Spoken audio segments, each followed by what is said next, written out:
Brilliant. So welcome everybody to Housing, Neighbourhoods and Leisure. My name is Sarah Hacker. I'm a councillor for Battle Ward and also chair of this committee. I'd like to welcome all the new faces here today. I hope you enjoyed this committee meeting. Housing, Neighbourhoods and Leisure is a very interesting one. So I'll start off by reading the webcasting notice because this meeting is broadcast. So please note that this meeting may be filmed for live and/or subsequent broadcast via the council's website. At the start of the meeting, the chair will confirm if all or part of the meeting is being filmed. You should be aware that the council is a data controller under the Data Protection Act. Data collected during the webcast will be retained in accordance with the council's published policy. Members of the public seated in the public gallery will not ordinarily be filmed by the automated camera system. However, please be aware that by moving forward of the pillar or in the unlikely event of a technical malfunction or other unforeseen circumstances, your image may be captured. Therefore, by entering the meeting room, you are consenting to be filmed and to the possible use of those images and sound recordings for webcasting and/or training purposes. Members of the public who participate in the meeting will be able to speak at an on-camera or off-camera microphone according to their preference. Please speak to a member of staff if you have any queries or concerns. And so the table set up with the two microphones there will be on camera. Okie dokes, let's get started. Yep. Could I just confirm that those tables are no longer on camera because we only have the one in here at the moment? Okay, due to technical issues, you won't be on film. Okay, so let's start off. I have apologies from Councillor Adele Barnett-Ward. Do we have any other apologies? Councillor Raj Singh. Councillor Raj Singh, thank you. Okay, and do we have any declarations of interest? Councillor Mpufu-Coles? Pardon? University of Reading. Do you want to put your mic on? University of Reading, I work there, yeah. Okay, thank you. Thank you. Any other declarations of interest? No? Okay. So if we could then note the minutes and if there are any corrections needed, make them known to the Housing and Neighbourhoods and Leisure Committee meeting held on the 10th of March 2022. Are we happy to accept those minutes? Chair. Yep, agreed. Anyone not agreeing? No? Okay. So we also have the minutes to note of the Community Safety Partnership meetings held on the 22nd of February and the 21st of April this year. Can we agree those minutes? Chair, I propose those are noted. Thank you. Everyone agree? Thank you. We currently do not have any petitions, but we do have questions from members of the public and councillors. So we'll start off with questions from members of the public. And I can ask Caroline Langdon, please, to come forward.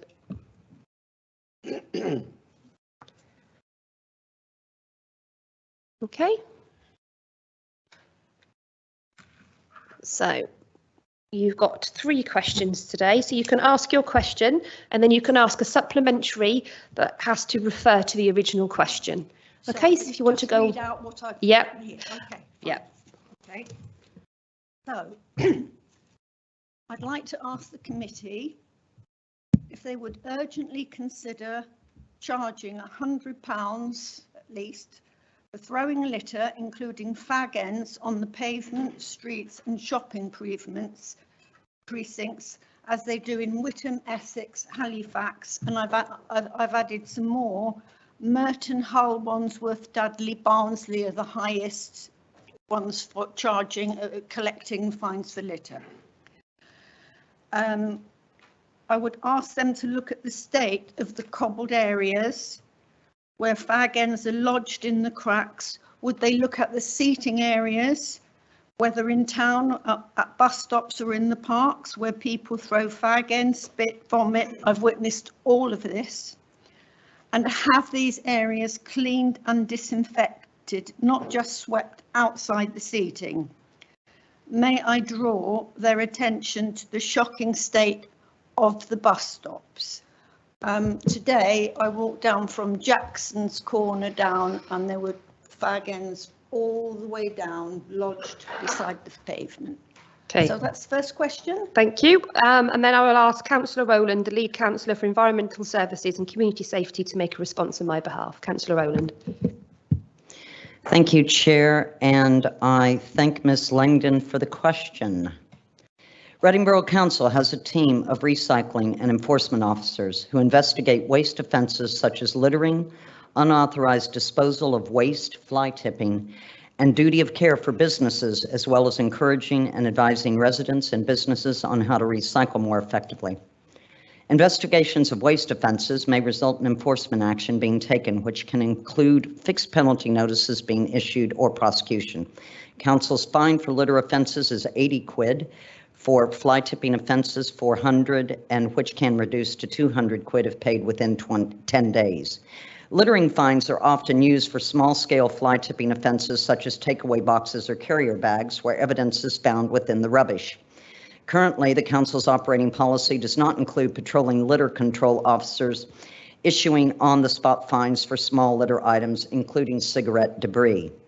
However, officers are constantly aware of the potential for behavior change and the impact of this on the town center environment. To this end, officers regularly review and adapt their approach to ensure that it effectively delivers the enforcement of littering offenses within the town center. As the new lead counselor for environmental services and community safety, I'm committed to investigating the possibility of introducing litter control officers who would have the warrant to issue fixed penalty notices for littering within the town center and other areas throughout the borough where littering is a constant problem. The nature of this type of enforcement is confrontational, however, with officers required to be trained to minimize the escalation of angry conversation, wear stab protection vest, and equipped with body cameras and urgency contact with the police. Due to the nature of this type enforcement, most councils who adopt a high-profile litter control team employ specialist enforcement contractors with delegated powers to issue FPNs for littering offenses. The Council's Love Clean Reading website is a well-used application enabling residents to report fly tipping, littering, graffiti, etc. There is the opportunity to upload photographs together with monitoring the status of the report, the action being taken, and completion of the report by items being removed. With the daily regime of cleansing within the town center, small items are generally immediately litter picked or swept away. To your point B, the Council's street cleansing team provide a comprehensive schedule operating 7 days a week, undertaking regular street cleansing, sweeping, and litter picking to keep streets clean and safe. High footfall areas like Reading Town Center are rotationally cleaned 14.5 hours per day from 5:30 a.m. to 19:30 p.m. 7 days a week, 364 days a year, the only exception being Christmas Day. The cleaning operation utilizes a combination of different processes and methods such as mechanical sweeping, hand sweeping, litter picking, and power washing services.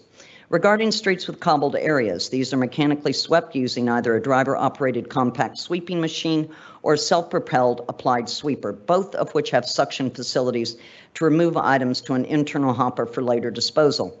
This methodology has proven to be the most effective way of removing small items such as cigarette debris, litter, and leaves.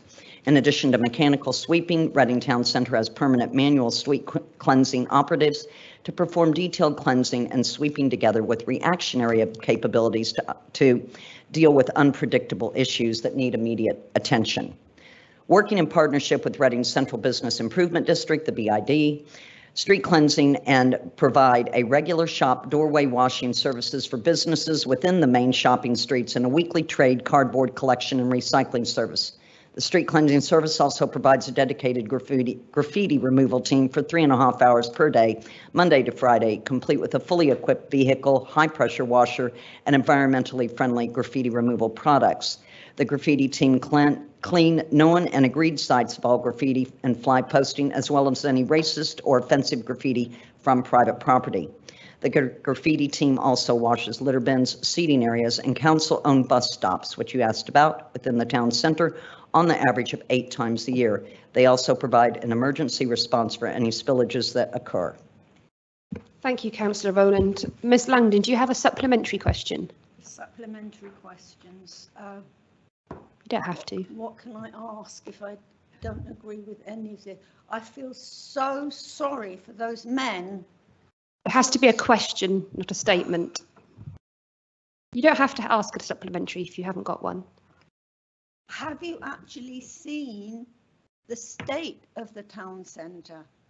Have you actually seen today, yesterday, the weekend, have you seen the state of the town centre with those poor men going around cleaning? Have you actually seen all those fag ends lined up?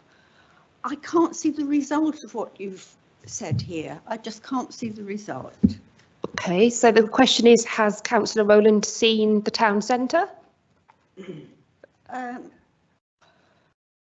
don't know what to say. Okay, you don't have to say. We can go on to the next question if you'd like. The next question. The next question on the programme. Okay. Fast food litter. Yeah? Yep. So I'd like to ask the committee how the council and the environment as a whole are going to cope with the amount of litter now produced post-COVID-19, where many businesses now use COVID as an excuse not to provide crockery, employ washer-uppers, presumably pay water bills, I don't know. We already had several Greggs providing litter, as well as McDonald's, Subway and Itsu. Now from Broad Street Mall down to the Oracle. Have the committee noticed the number of businesses that have sprung up, and more today, producing litter, whether in or out, namely food court, Taco Bell, Jollibee, Chopstick, Tortilla Shop, a chip kiosk opposite the Oracle, and a new coffee kiosk. Wendy's have moved into a bank corner of Friar Street and Station Road. Thank you for your question. Yeah, that's the question. Yes. Have you seen the amount of litter that comes out of these shops? Thank you. Of crockery? Right, I invite Councillor Rowland to make a response on my behalf. I thank the chair and I thank Ms. Langdon for her question. Chair, if I could actually come back to Ms. Langdon's prior question about the town centre.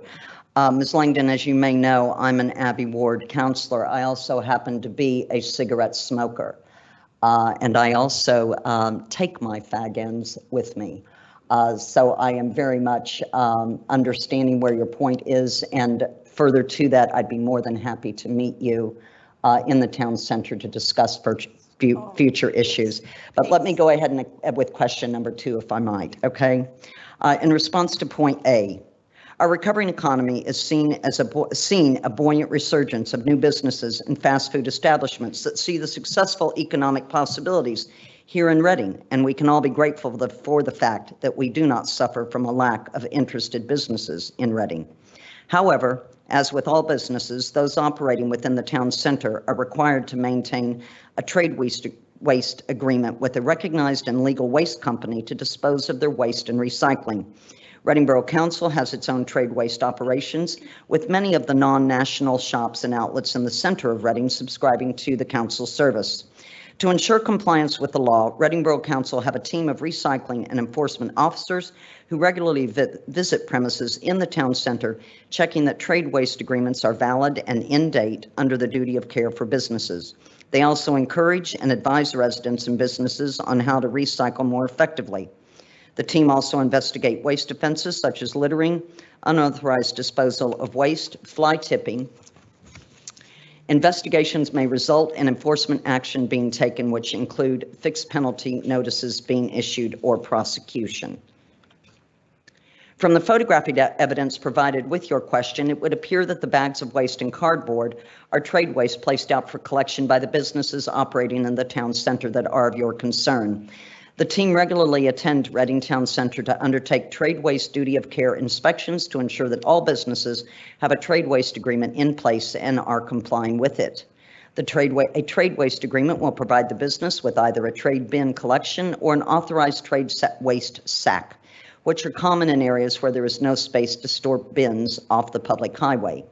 Any businesses found to have insufficient waste disposal facilities in place may be issued with a fixed penalty notice. Any waste deposited on the public highway outside of an authorized waste receptacle, a bin or a sack, may be investigated as fly tipping, and where possible, enforcement action would be taken. The council's street cleansing team provide a comprehensive schedule, operating 7 days a week, undertaking regular street cleansing, sweeping, and litter picking to keep the streets clean and safe. High footfall areas like Reading Town Center are rotationally cleaned 14.5 hours a day. I'm sorry, believe I'm answering. No, there are parts of this, I'm sorry, that repeat from your first question.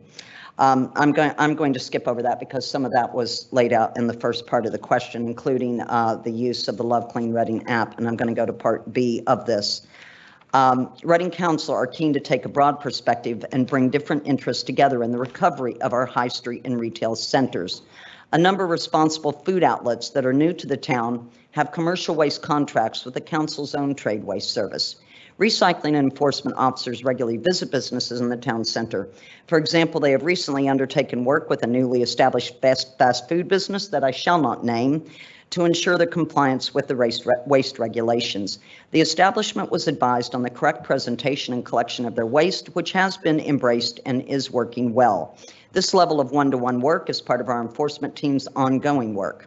We will continue to monitor and look at ways to improve standards as we are able in the future with retailers if they present significant issues to the street scene environment.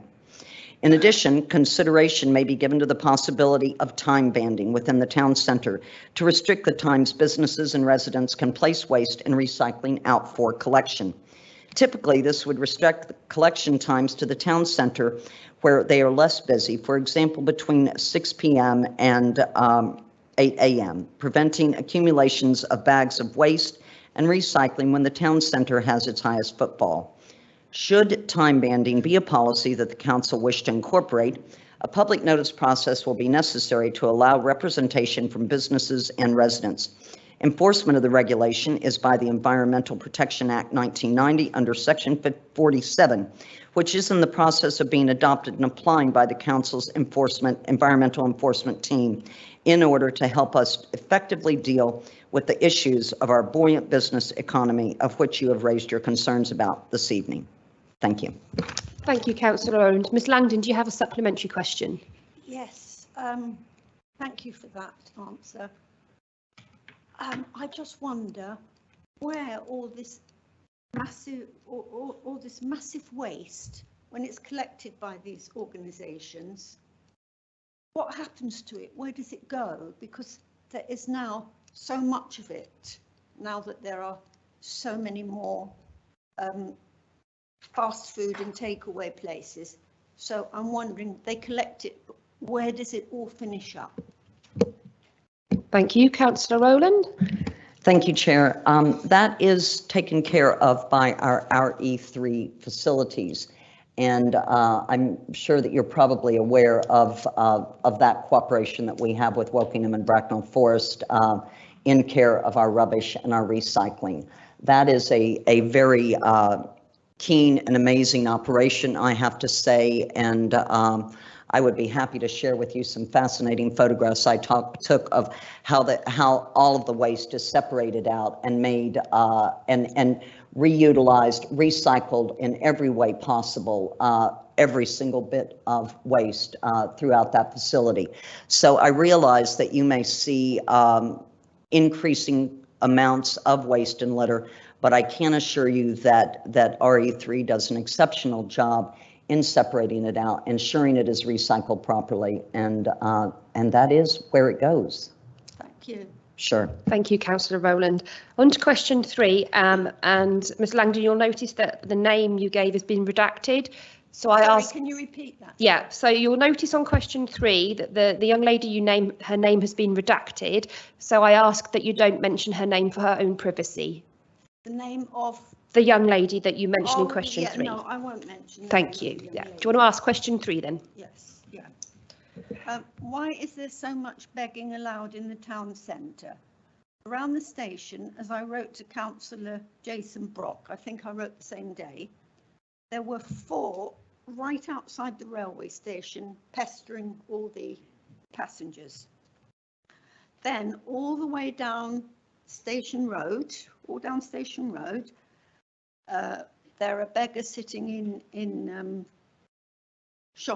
empty shop entrances, and at the moment there's a lot of bedding and rubbish left in the entrance of the empty bank and 1 or 2 other places.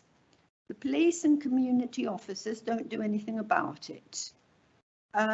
Do you know, they say they pick up £100 a day.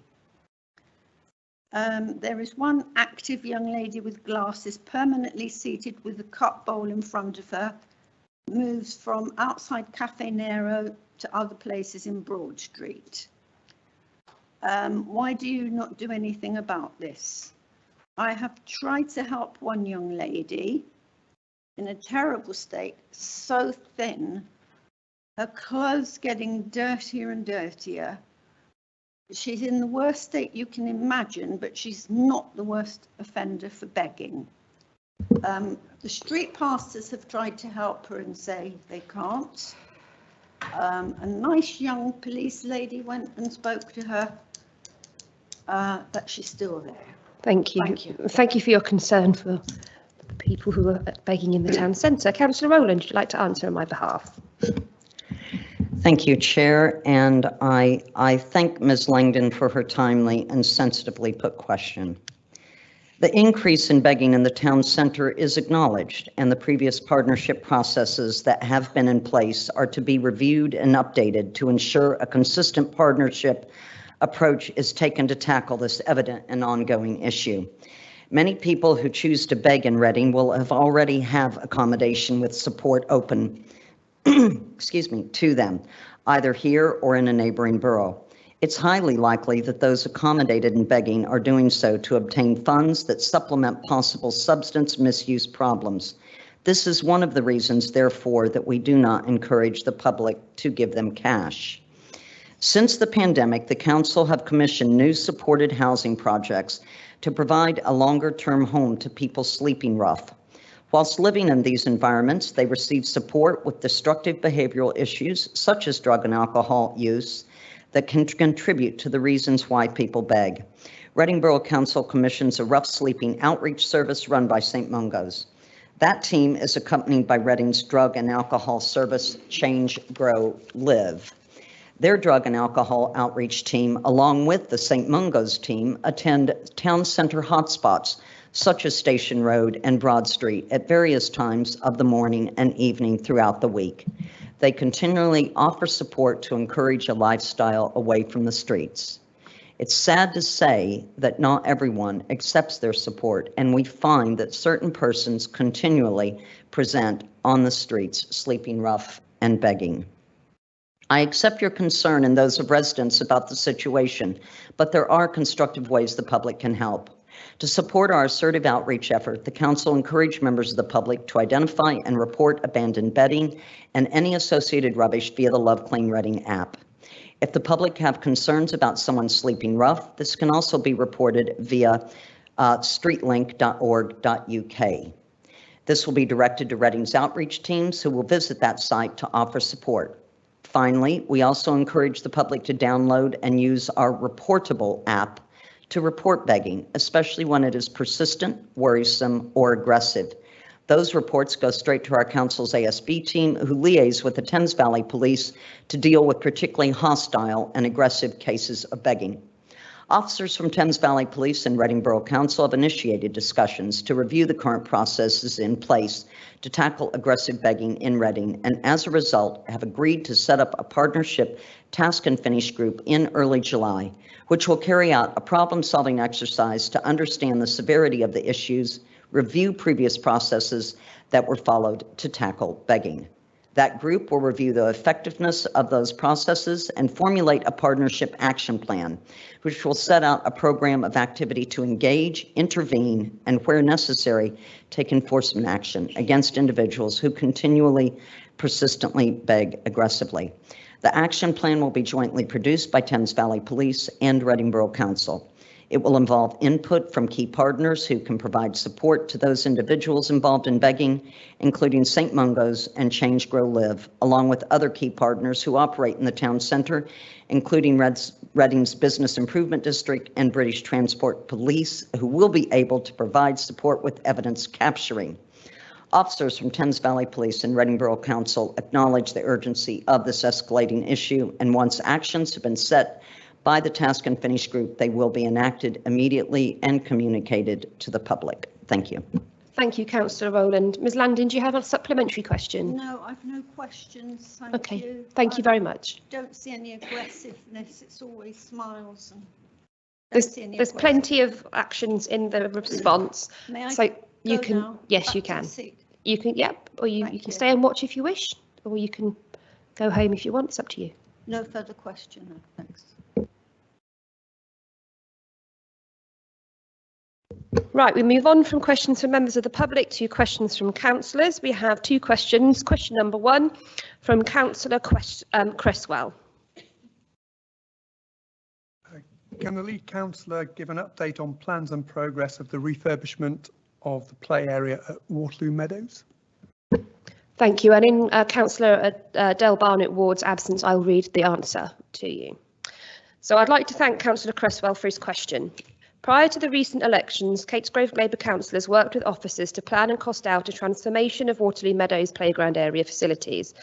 £95,000 is allocated in 21-22 and a further £200,000 in 22-23 for this work from local SIL funding pots. Together, these amounts will allow both the refurbishment of the ball court and the full replacement of the children's playground equipment over the upcoming 22-23 SIL delivery period. To date, the ball court renovation work is nearly complete. There has been a delay in resurfacing it as contractors have experienced some issues accessing the road entrance because of residents parking on the access route. This has now been resolved and completion is scheduled for early July. The refurbishment of the Children's Centre and associated landscape plans needed to be considered prior to commencing the design aspect of the play area. Plans for the new entrance to the centre intruded on the playground location. A revised access route to the community centre hall has been agreed, so there are no future access issues for users of both the play area and the community centre. A new location for the zip wire has been agreed and the installation will commence at the end of July. It will now be possible to make progress with planning the new playground, and the community's input will be sought to help shape the design of that site. As we do with all our playground upgrades, we will also consult with our Accessible Play Task and Finish group to ensure accessible enjoyment for children of all abilities and for carers that may also have accessibility issues. Through this large investment in the ball court, the community centre renovation and the future redesigning of the play area, the area will be rejuvenated and provide years of safe, attractive and accessible activities for young people and their families in the local area. Do you have a supplementary question? Yeah, thank you. Just one. Can we just make a note of this in case Councillor Barnett Ward will need to pick it up after the committee meeting? Thank you. My question is on the community's input to the design of the play area, what the format of that will be. Councillor Rowland? Yes, Councillor Rowland.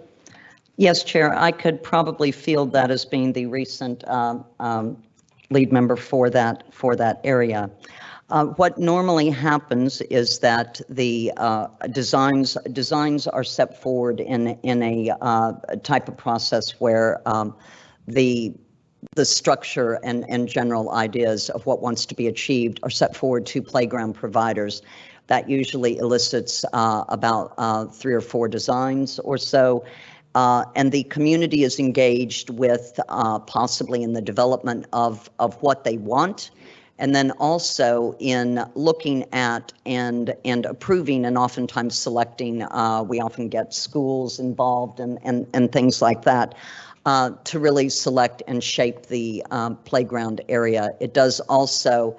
So oftentimes we'll have a vote, and it's usually pretty exciting when someone wins. So that's a very exciting portion of how that happens with the community. And officers are oftentimes working with councillors to make sure that there is an open presentation of the designs and the ideas throughout the shaping of that process. Finally, we will just make sure to, as it was spelled out there, have the involvement of the Disabled Access Play Task and Finish group that will look at the site to make sure that it's accessible not only for accessible play for children, but also accessible for carers that may have accessibility issues. And that also feeds into the process along with the public consultation. So I hope that's helpful.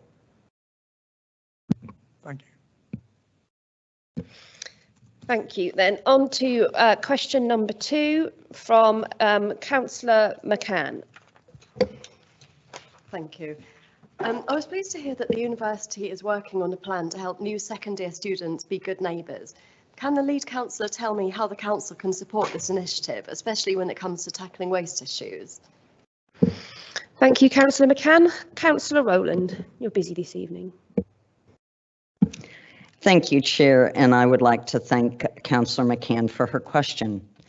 Firstly, I would like to acknowledge the positive contributions that University of Reading's approximately 5,000 off-campus students make to our town, the vast majority of whom add a positive vibrancy to Reading and are good neighbors within our communities. Indeed, many ultimately choose to make Reading their home after they leave university. However, I sense Councillor McCann is alluding to the work being done to ensure that all off-campus students are aware of how to be good neighbors and how we will work proactively with the university to work with the small segment of students that do cause problems and challenging issues within the community. As I understand Councillor McCann is already aware, the Council's Recycling and Enforcement team have been working closely with the university for many years. We are delighted that with an increase from the university in community liaison work over the past couple of years, that relationship has led to more positive interaction and co-working to engage and work with the off-campus community. Last autumn, in a first joint exercise, university officials, students, council officers, and counselors engaged in a door-knocking effort, speaking with new students and passing out moving in packets with tips on being good neighbors and how to dispose of waste responsibly. More recently, this exercise was repeated as students prepare to leave for the summer in a 4-day engagement exercise with council officers and the university that saw 800 moving out packets delivered to over 26 streets where students live within the Reading community. In both packs, it included information about how to dispose of waste correctly, including how to deal with bulky waste removal, rubbish, and recycling where distributed. There will be, as has been done over the past number of years, an additional rubbish pickup in student areas by the council, paid for by the university, to handle extra moving out rubbish. Throughout the year, the council's recycling and enforcement team continues to work closely with the university and will be supporting in the delivery of moving in information packs again this September. The council will look to have a stand at the Freshers Fair as they did last year, as well as having a presence at the Sustainability Fair to help provide information in the first few weeks of students moving in. Our recycling and enforcement team carry out initiatives to tackle issues with contaminated recycling and overflowing bins throughout the year, working with the university's community outreach manager and her team. That relationship is strong, and we continue to work with the university to refine the manner in which off-campus students are supported and, where need be, dealt with through direct engagement and, where necessary, through disciplinary action within the university as warranted. As part of our ongoing work with the student population living off the main campus, our team have door-knocked residents, provided information on provided information on the doorstep, and contacted landlords and HMO license holders where required to ensure that rubbish and recycling issues are dealt with where there is a lack of cooperation with rubbish and recycling collection.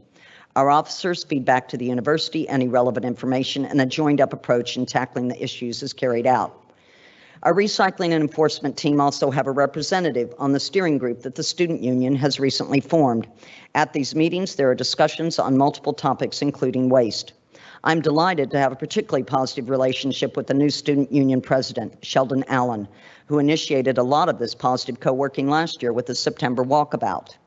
We believe greatly in a positive and joined-up approach with the university when tackling issues such as waste, and there is no doubt that we will continue to support and work proactively with the university to encourage all off-campus residents to be good neighbors. Thank you. Thank you, Councillor Rowland. Councillor McCann, do you have a supplementary question? Yes, just one very brief one. Thank you, Councillor Rowland. That's really encouraging. So I just understand that the bin collection calendars are now only available online. So I'm just wondering whether for the student streets it might be possible to provide a printed one, and perhaps things like bin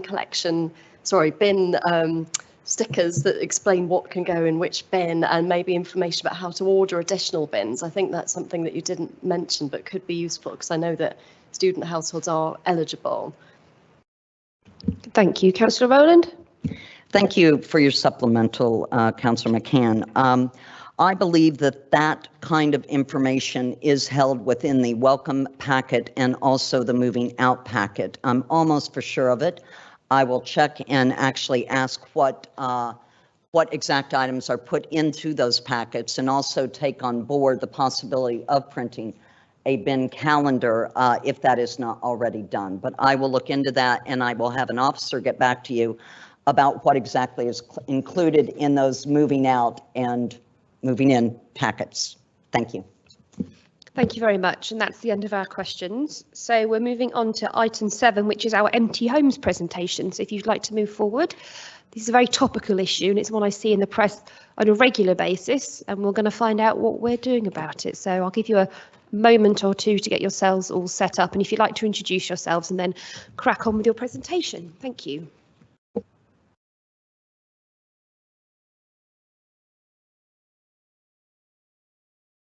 Just doing a technical setup.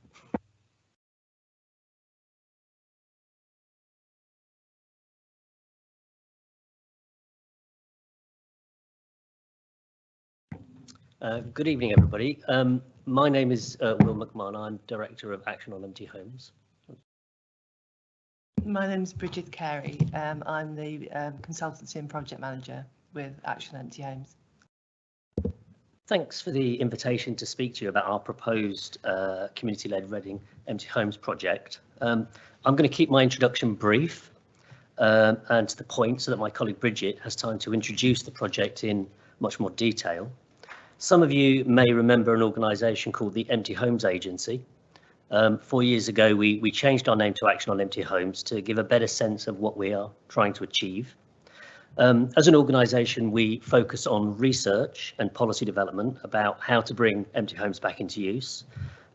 We focus on lobbying all the main parties so that at both a local and national policy level, changes are made and funding provided to help to get to grips with the issue.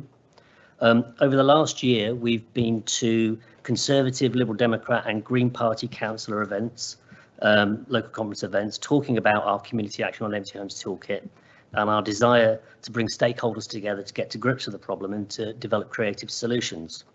Only the weekend before last, we were at the Labour Local Government Conference holding a fringe meeting on the issue at which Councillor Tony Page spoke. And it was a really successful fringe meeting with some good outputs actually and outcomes. We also really focus on working on community-led initiatives. It's part of our core mission. We believe communities of different sorts can bring real additional resource to the issue. And we're hoping that through a collaborative community-led approach, we'll be able to bring resource into Reading to bring more empty homes back into use. So why Reading? Well, there are 3 reasons for it. And as usual with projects of this time, things come together and you think, okay, this is the right place, right time. First, we were contacted by a local resident, Sherry Nightingale, who, as a member of the community, wanted to address the issue of empty homes in a collaborative fashion. We're always keen to work with local residents. She set up a Facebook page, lots of people joined it, they've been having discussions. And because residents bring extra resource, really, they play a crucial role. Second, we were looking to develop work in a place that was neither too small, where it was difficult to get critical mass, nor too big, where it becomes very complex operationally to bring all the partners together. And there's kind of a Goldilocks zone into which we think Reading fits. It's about the right size. Third, we were looking for local authorities who were proactive on empty homes issues, where we could bring in resource to add value to what the local authority was doing. Reading fits that bill, and I think I can say this as he's not here, he's not in the room, but Nick Pritchard-Gordon, with him you have one of the most respected empty homes officers in the country. He was chair of the Empty Homes Officer Network until a year or so ago, and I think is widely respected for the kind of work he does. So Reading as a place for us has all the characteristics for the type of collaborative project that Action on Empty Homes wants to develop. So with that, I want to hand over to my colleague Bridget to outline the kind of project we have in mind. Bridget. Thank you, Will.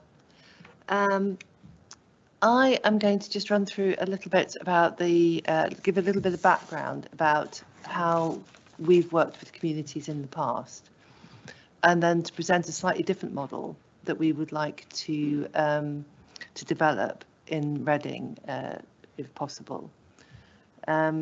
So just to give a little bit of background, we've been working with communities for 6 or 7 years now. The first project that we did was 2016 to 19, and that was really to follow 6 community groups who were bringing empty homes into use. They were very different types of groups. Only one of them actually started off as a housing project, that was Gyroscope in Hull. All the others were communities of place or communities with shared interests who'd come together to support each other and to work together, and realised that the lack of affordable housing or lack of access to affordable housing that was secure and of a decent standard was undermining the objectives that they were trying to achieve. Their community members needed better accommodation than they had at the moment. So they started to move into looking at empty homes, and from there they started to bring empty homes into use. We spent another 3 years developing a toolkit based on the models that we saw working successfully and communities developing and implementing successfully. This is a copy of our toolkit, which I'll give to Julie possibly to put in the members' library. So you can have a look at it. It's also available to download free on our website. And what you'll see is that communities deliver so much more than just housing. I mean, the housing itself is brilliant in that they increase the supply of secure, affordable housing from existing empty homes. But in the process of doing that, they also provide work experience and training on site, which enables young people and other local people to develop skills and confidence and workplace awareness, if you like, preparation for work on the job by volunteering on these projects, linked into colleges. And many of the volunteers go on either into further education or into work. So it's almost like, you know, it's a sort of work and training scheme delivered through the medium of bringing empty homes into use. Because they're community led, the communities provide a lot of support, and people who volunteer on the schemes may have all sorts of vulnerabilities. Some of the communities work quite closely with probation services and substance misuse services.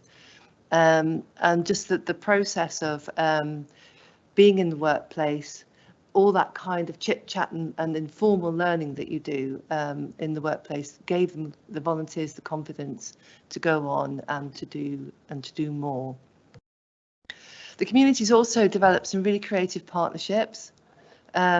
Most of them work quite closely with their local authority, but they also worked with the people that they needed to work with. They weren't constrained, if you like, and could bring in resource from all sorts of other angles that perhaps a local authority wouldn't necessarily have access to, or have the capacity to.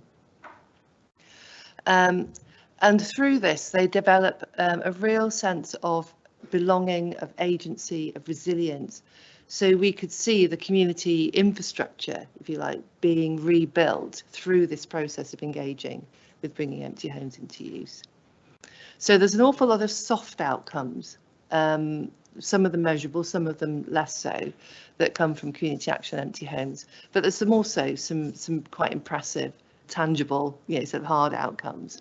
And that was that the communities that we followed sort of acquired and brought back into use 65 properties in the time that we followed them. They engaged 644 local volunteers in on-site work and training, 20 of whom they were housed.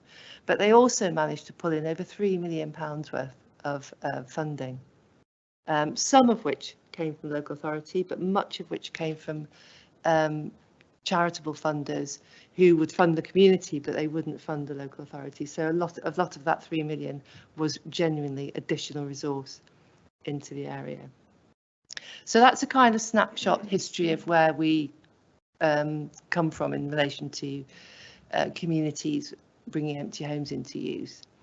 But we also notice that there's almost like another level to this, in that we've got essentially sort of three groups of players. There's the owners of empty homes and the communities that are impacted by the empty homes. There's the local authority and elected members who have interests, obviously, in number of empty homes and powers of enforcement and in some cases resources to be able to give loans and so on. And then there's a whole group of other people who are interested and able to help. And those might be local contractors, they might be estate agents who can give advice on how to move a property for sale. There are local auction houses, colleges, and other kinds of businesses who have an interest and can contribute to bringing empty homes into use. And there's a point in the middle of this sort of Venn diagram, which is where we see a empty homes community partnership, where we bring together, instead of local authorities talking to owners in impacted communities and communities talking to people and agencies that can help, that everyone talks to each other. And in that way we develop this community-based partnership which is focused on bringing empty homes into use. So this approach recognises that empty homes affect everyone. There are multiple stakeholders.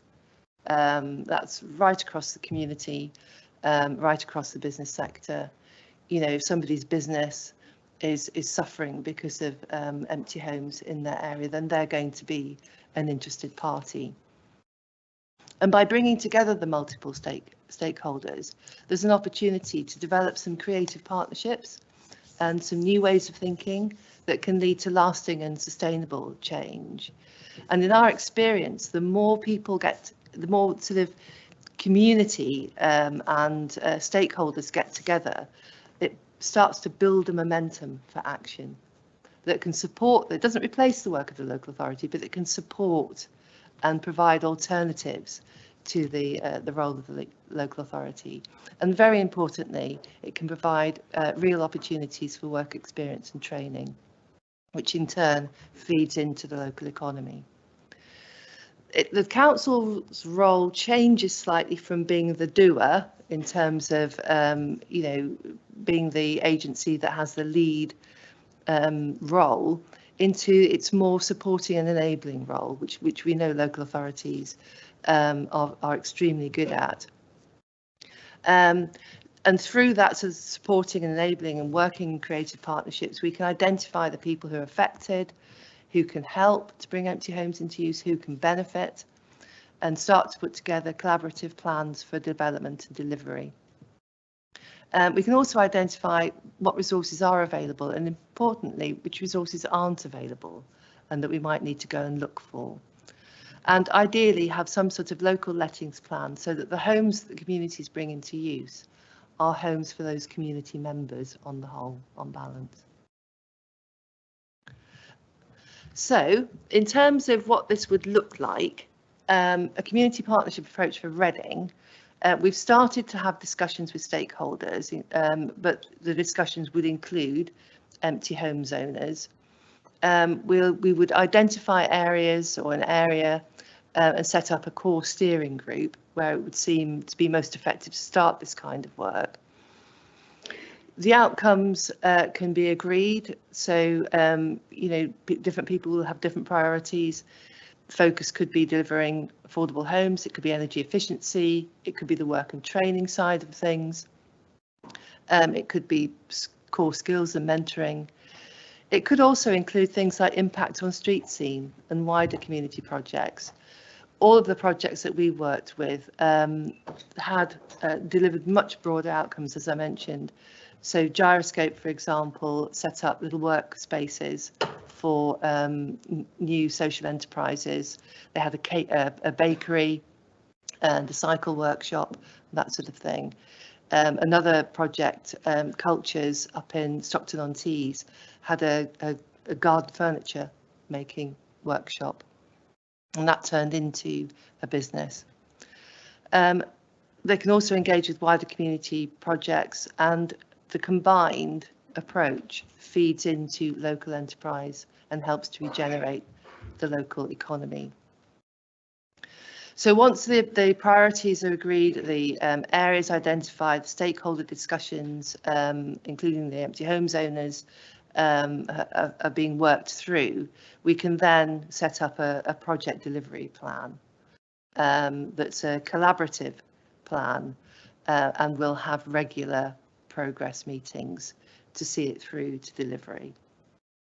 And just finally, to let you know where we're up to, we're building on our existing relationship with Reading Council. As Will mentioned, we already have connections with Reading.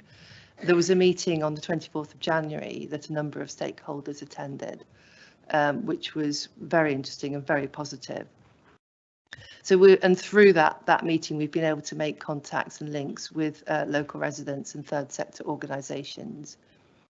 We're exploring empty homes in Reading and hope to meet with local stakeholders. We're in liaison with Nick Pritchard-Gordon around that, and also with Sherry Nightingale and the residents group. We're in the process of submitting a national lottery bid for the partnerships element of the community fund to give some sort of startup funding for Action Empty Homes to come and facilitate this process, and we're drafting a project delivery plan, and we are having regular progress meetings with Reading Council and community members. So that really is an introduction to what the idea is, what the project would look like, and where we're up to so far, and we'd welcome any questions or comments that you may have. Thank you, that was really interesting. I'm looking forward to seeing the progress that's made. Councillor Emerson. Thank you, Chair. I'll just be brief in that I'd like to thank Will and Bridget for coming along today. As they mentioned, they've been in conversations with Nick for some time about the work that might be possible, and we know Nick already does a great deal. In my own ward, I know the impact of empty homes, and we had one that was ongoing for, I think, 7 years, and you know, that was a very specific case in this very complex needs of some of the residents. So I'm really looking forward to them unlocking some of those issues that we do have in the town, and the council fully supports it. And I think it's right that this track to this committee, just to give a kind of overview of what is happening. And as was mentioned, we will look at specific areas in the town where this might be most relevant, where there's significant numbers, for example, and ward councillors across all parties will be consulted on that. So yeah, nothing further from me, Chair. I just wanted to say thank you to Will and Bridget for coming along tonight. Yep, and anyone got any questions? Councillor O'Connell. Thank you, and thank you ever so much for that really informative presentation. It sounds such a common sense project. It really does. I mean, just I think we'd be fools not to, you know, embrace it. I suppose my question, and I'm very much hoping you've got the answer to it, is sort of, how many empty homes have we got in Reading? Because even empty ones are worth quite a lot of money simply because of the silly house prices here in Reading. Would that be an obstacle to the project, or not, our high house prices? I suppose that's what I'm asking. And just as an aside, did I pick up that it's not just empty homes but empty business properties as well? Because you talked about startup schemes and things like that. It sounded very, very exciting.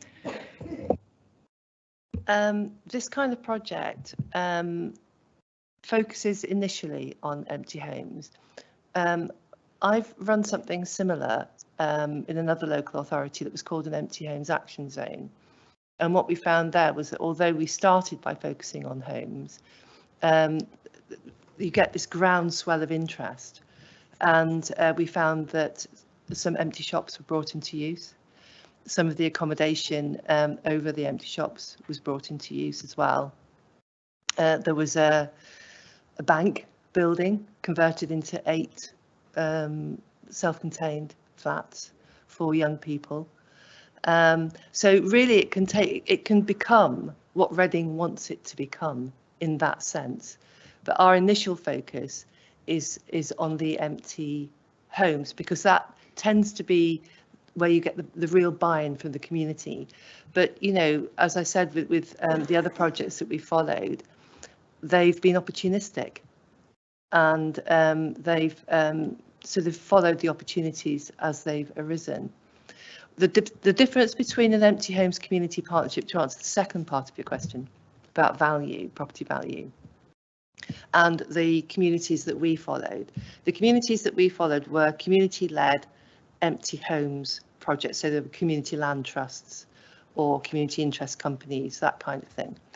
And that was why they were able to draw down so much funding. And they did acquire the properties either through purchase or on long lease from the owners. An empty homes community partnership is slightly different in that it's a kind of facilitating, enabling thing, more like the sort of action zone model that I described, and that's where the engagement is with the owners.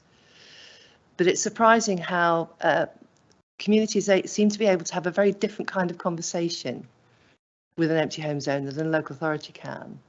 And you know, I have a local authority background and have managed empty home services, and you can see, you know, when people know it's the council, sometimes there's a slight defensiveness, even when you're trying to help. Whereas what we've seen is that communities can really explain the value of that property to them in their community, and how the owner of that property can help them by enabling them or by bringing it into use. And they can provide that sort of, this is what it'll be used for, this is how it'll be managed, you know, this is what you'll be contributing. So they go almost from sort of bad guy to good guy, you know, or girl. So yeah, I mean, the property value with a partnership approach, it needn't be an obstacle. Thank you. Councillor McCann. I've got a related question. You've mentioned a couple of times community acquiring empty homes. How would they go about actually doing that? With this project, we wouldn't be looking for community acquisition unless a community group, an existing one or a new one, set up in order to do so. And then, you know, that's a journey for them to go on, if you like. This kind of project really leaves the ownership of the property in the hands of the current owner, or if they sell it, the new owner, but works with them to encourage them to bring it back into use for a positive community benefit.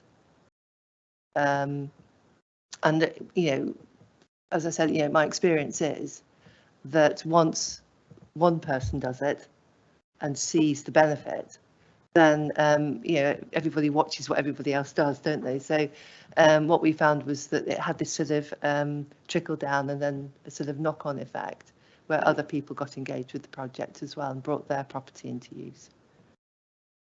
Thank you, that's really helpful. Any more questions? Oh, yeah, sorry, Councillor Kretschmer. Thank you. Yeah, just one from me. Thank you for your presentation. I was just slightly unclear about the numbers side of things. I think we were asked how many empty homes we thought were in Reading, and also it would be great to just get a clarification on how many empty homes you think your project has you know, turned into use, and also how many you hope that you might be able to achieve in the coming years over a particular timescale. Thank you. Yeah, I mean, we would look at the project running over 2 years. My understanding is that at any one time in Reading there are between 650 and 700 empty homes. In terms of how many this project would bring into use, the way that this project would work would be to focus on a number of empty homes to start with, say 2 or 3, and in consultation with Nick about where would be the best to focus to start with. because the key thing is to get some activity going on 1 or 2 properties, and those then become the exemplars, if you like, for other empty homes owners. So we would just keep pushing for to bring as many as possible. We wouldn't at the start, until we had a sense, have any kind of target for ourselves, but you know, through the negotiations with the council, it may be that the council would want to have a target. But remembering that this is community-led action in a sort of partnership approach. So, you know, there would need to be some give and take in that. Thank you. Councillor Emberson. Yeah, just on the point of our numbers, because I think it's, you know, more of a question for the council to answer, as well as Bridget and Will. I know that a lot of the numbers accounted for are actually just unoccupied homes in new developments, so that isn't the total number of homes that have been sat empty for years. You know, it's some of those are new builds that developers are struggling to get rid of, and the council is always proactive about having conversations with regard to those. So whilst I think it is important to think about numbers, often there is a context there, and we get the annual article from the Chronicle that says X empty homes in Reading, but actually, you know, it's not normally that high. It's just that headline figure, and you know, that's when it is difficult in terms of having those conversations and making sure we understand the context behind it. I also know that our empty homes officer generally has about 40 long-term empty properties on his list annually that he really targets. And it is a shame he's not here this evening, but no doubt we will report back on this project and look more in terms of numbers. You know, we're just at the early stages here, so I'm grateful for councillors' interest and questions, and I promise we will report back to this committee, Chair. Thank you. I haven't seen any more indications, so I will thank you again for coming. You're welcome to stay, but of course you're also welcome to pop home and have your dinner. Thanks very much. Thanks. Okay, so right, we're on to the main agenda now. So we're going to go on to agenda item 8, which is the Museum Partnership Reading National Portfolio Organisation bid for 23 to 26. Which of you officers, so Simon or Matthew, is presenting this one? It's me, Matthew. Hello, Matthew. Nice to hear from you. Hi. Right. So good evening. This report asks the committee to firstly note the successful track record of Museums Partnership Reading, MPR, a strategic partnership between Reading Museum and the Museum of English Rural Life since 2018. The two museums have developed a strong partnership based on collaborative programming, sharing skills and resources, and maximising community and digital engagement. This has included high-quality exhibitions enjoyed by over 150,000 people, such as Ladybird Books and last year's 1971 Reading Festival for the first time exhibition that celebrated 50 years of the festival. We have created innovative digital content, and 2021-22 was a record-breaking year for the museum's websites, with surpassing 1 million web views, with an incredible 122% increase in web visits to Reading Museum. We have achieved investing in volunteer national standard, and in 2021-22, volunteers contributed over 5,000 hours of time, and 45% of new volunteers identified as being ethnically diverse. We have delivered new learning sessions to children and young people, including virtual school sessions that have engaged with over 3,600 students, even reaching Canada and Kenya. And between 2019 and 2021, over 19,000 there were 19,000 participants in MPR's formal learning sessions. Finally, MPR is currently trialling Museums My Way, a new session for neurodiverse visitors to explore the museums in a safe environment developed in partnership with Autism Berkshire. The Museum of English Rural Life, as the lead partner, submitted the MPR's National Portfolio application on the 18th of May 2022 to Arts Council England. The application identified 9 core activities for 2023-24, including developing Museums My Way, focusing on the Museum on Wheels community outreach through Southcote and Whitley libraries, and working with City of Sanctuary partners to connect new arrivals to Reading with cultural opportunities. If the Arts Council offers funding for 2023 to 2026, the report asks for the committee's approval to extend the council's partnership with the University of Reading to continue the MPR as a national portfolio organisation. In this circumstance, it would also ask for your approval to extend the MPR partnership agreement with the university. Thank you. Thank you very much. It's no surprise to anyone that I'm a huge fan of what Museums Partnership Reading has been doing. And Councillor Rowland has very kindly said she would stand in for Councillor Barnett Ward. So over to you. Thank you, Chair. I have the joy of doing my old portfolio and my new portfolio this evening, but I am indeed delighted and would concur with you about the wonderful the wonderful asset that Museum Partnership Reading with our Reading Museum and the Museum of English Rural Life has given to this community over the duration of their time as a national portfolio organization.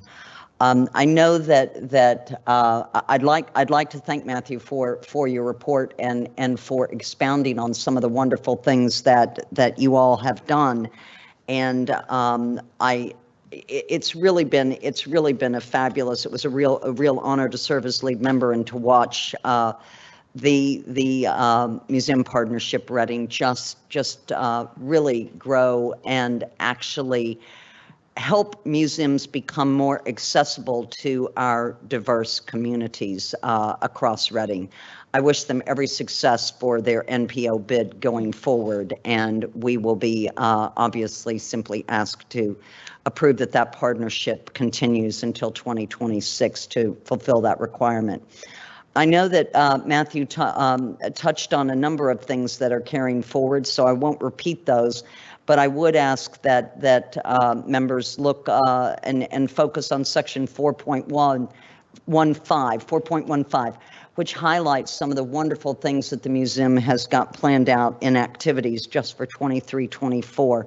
And I'd like to highlight in particular some of my favorites, if I might, such as the Green Screens project, which is their response to the climate emergency and how we can have creatives addressing the climate emergency. Matthew mentioned the museum's My Way program, which helps us get out into diverse and neurodiverse communities. And finally, the Reading History and Cultural Curriculum, which has done so much with our Black history activities that we have increased over the past year or two, and are looking to further develop our Black history resources so that our museums can properly reflect the diversity of our culture, both inside the museum and also in our outreach educational opportunities that we have. The sanctuary activity too that Matthew suggested is really wonderful, and I'd also like to focus finally on pathways. I did say finally once before, and I'm saying finally again, but the Pathways program is actually really exciting because what it's talking about is creating a program to develop creative industry skills for young people. So allowing young people in Reading to actually explore the creative industries is something that we haven't always paid the utmost attention to. And this is a really, really wonderful opportunity for young people to realize their futures in a creative area. So, Chair, I would commend the actions here to the committee and thank again Matthew, the team, and all of the team at the Museums Partnership Reading. Thank you. Thank you, Councillor Rowland. I haven't seen anyone else indicating. Okay, so I just want to wish myself the very best of luck to you. I don't think people quite understand how significant the 2018 announcement of the NPOs was for Reading. It really was a real milestone in our cultural explosion, as I like to call it. And I've had every faith in it all along anyway. So if we could then agree the recommended actions on page 23, are we all agreed? Agreed, Chair. Yeah, I'm sure we all wish you luck, and I insist that every single one of you go and visit the museums this year. I think it is. Yeah. I think mail's open again. Yep. Yep. Brilliant. Okay, on to agenda item 9, which is Reading Abbey Revealed Project Evaluation Report. It's an absolute embarrassment of riches this evening, and we have Christelle Boupeau to introduce this for us. Good evening.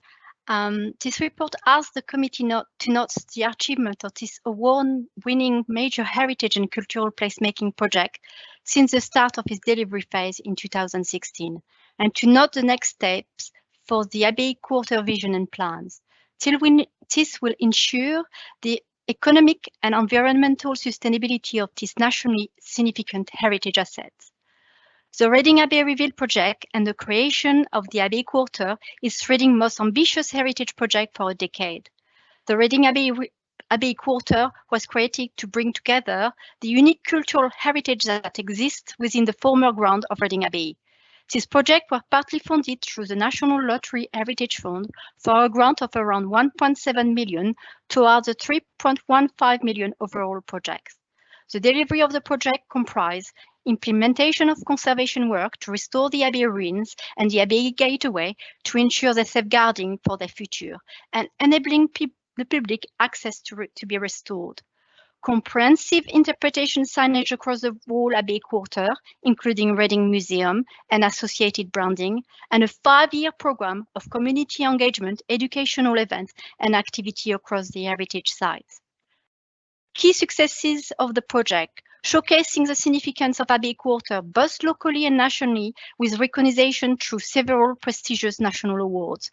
A growing sense of awareness and pride in the Abbey Quarter area and Reading history, thanks to an extensive network of branding interpretation panel and signage, and well-organized community activity.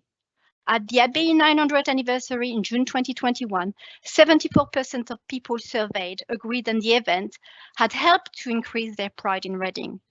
Thanks to the experience of and the reputation of the team, the project attracted a further 1.7 million of additional external investment in the area for the delivery of cultural and heritage projects. The community engagements, including volunteering and training opportunity, have been a major part of major part of the project. In July 2016 to December 2021, over 45,000 people have attended events in the Abbey Quarter. Over 130 individual volunteers have been engaged in supporting the project, from giving tours to acting as costumed interpreters at events. More than 4,300 school and university students have benefited from school section related to the Abbey, with almost 220 Victorian school room sessions in the Restore Abbey Gateway.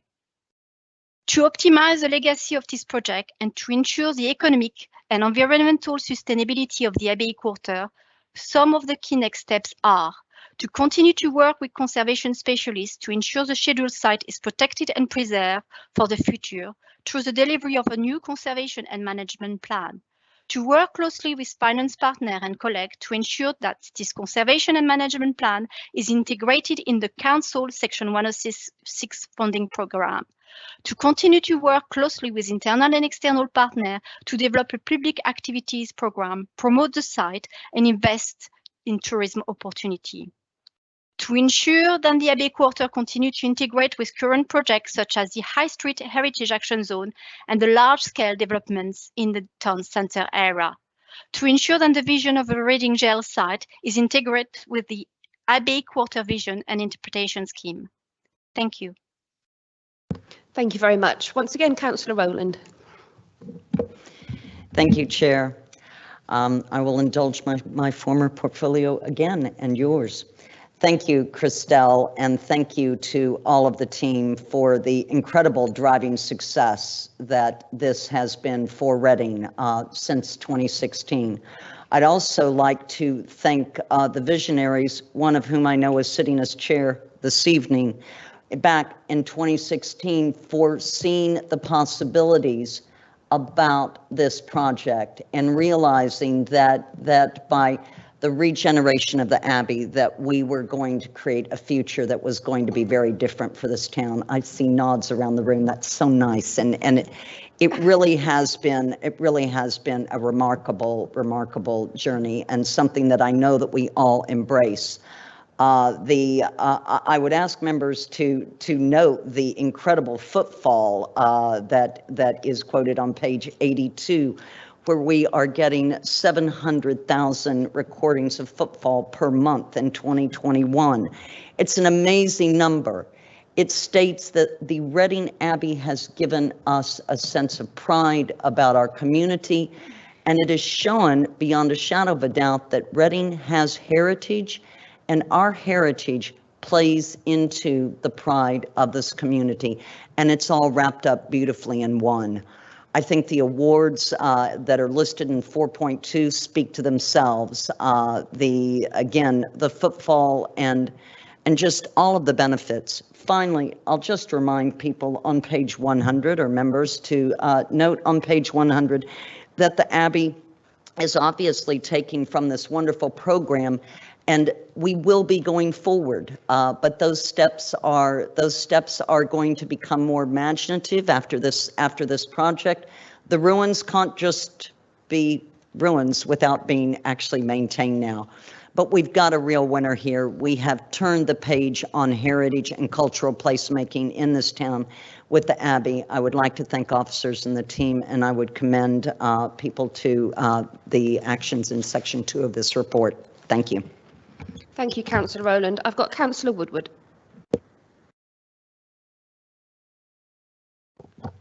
Yes, thank you. I read this report with a great deal of pleasure. And I'd like to congratulate all the officers, museum staff, everybody involved with this for the achievements they've made in recent years. I'm old enough to remember the Abbey 30 odd years, well, who am I kidding, 40 plus years ago, where it was very much on the periphery of the town centre. It was a place where you could eat your lunch, you know, you eat your sandwiches. But it didn't really offer much more than that, although I know efforts were made to do so. But I think what's happened in recent years is it's just really been turned around. I know now the significance of the Abbey. I didn't know that when I was a teenager and in my 20s. So, you know, I'm much better informed. It's very much a part of the centre of the town now. It's a terrible cliche, but it really has put Reading back on the map. When you consider that this Abbey was larger than Westminster Abbey, it was a seat of government for a short period of time as well. And I'd like to also really. I think it was also said by Councillor Roman. It was also said in the previous item about the museums. The transformation has been fantastic, only briefly halted by a major world pandemic. So that's, I mean, that's an incredible achievement, and I hope that this committee will can give you its wholehearted congratulations and support you for the future. Thank you, Councillor Woodward. I've got Councillor McCann. Thank you. Yes, and it was brilliant work, really exciting what you've achieved. Just a quick question which is related. It's about the Abbey Mill Arch. According to Historic England Heritage at Risk Register, it's actually privately owned and still in need of consolidation. So I'm just wondering whether the council has got a plan to find a solution to that and move it forward. Christelle, do you know about what's happening with the arch? Not really. I know that it is privately owned, and there were discussions with the planning department and the conservation officer to deal with Historic England to see how we could remove it from the at-risk register, but I don't know further than that, I'm afraid. What we'll do is we'll take that away and I'll ask Councillor Barnett Ward as to what's happening with the arch, because yes, it's a very important part of the Abbey as a whole. Yeah. Thank you. And then I've got Councillor O'Connell. As a Reading resident, not quite born but definitely bred here, who also remembers going into the Abbey ruins in my teens and not knowing much about them, even whilst I was sitting in the midst of them. And they were crumbling, and giving way to time and to history. It's absolutely fantastic to see what's been done with them. I can't hold back any praise for what's been done. I teach year 7, so kids coming up from primary school, Reading history as a first unit, and it's just been wonderful to tell them about the boards. Don't take it from me. Go into town at the weekend, pop in on an evening. There are these boards up all over the place. And the interactive things in the Abbey, where you hear sounds of cloister bells, and it's so stimulating, but not just to young minds. I've also taken my mum round it, who in her, mid-70s is learning things about Reading she never knew. So yes, well done. It's absolutely fantastic. I can't believe the figures, that 1.7 million investment been attracted to the area. I mean, that's just outstanding.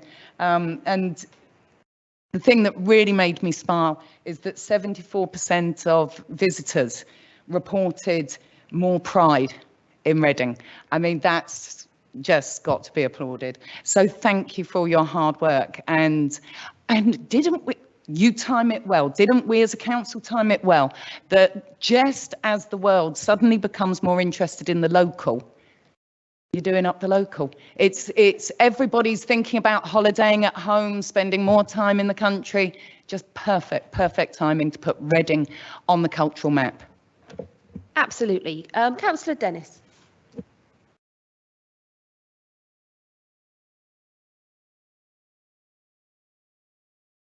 Is it on?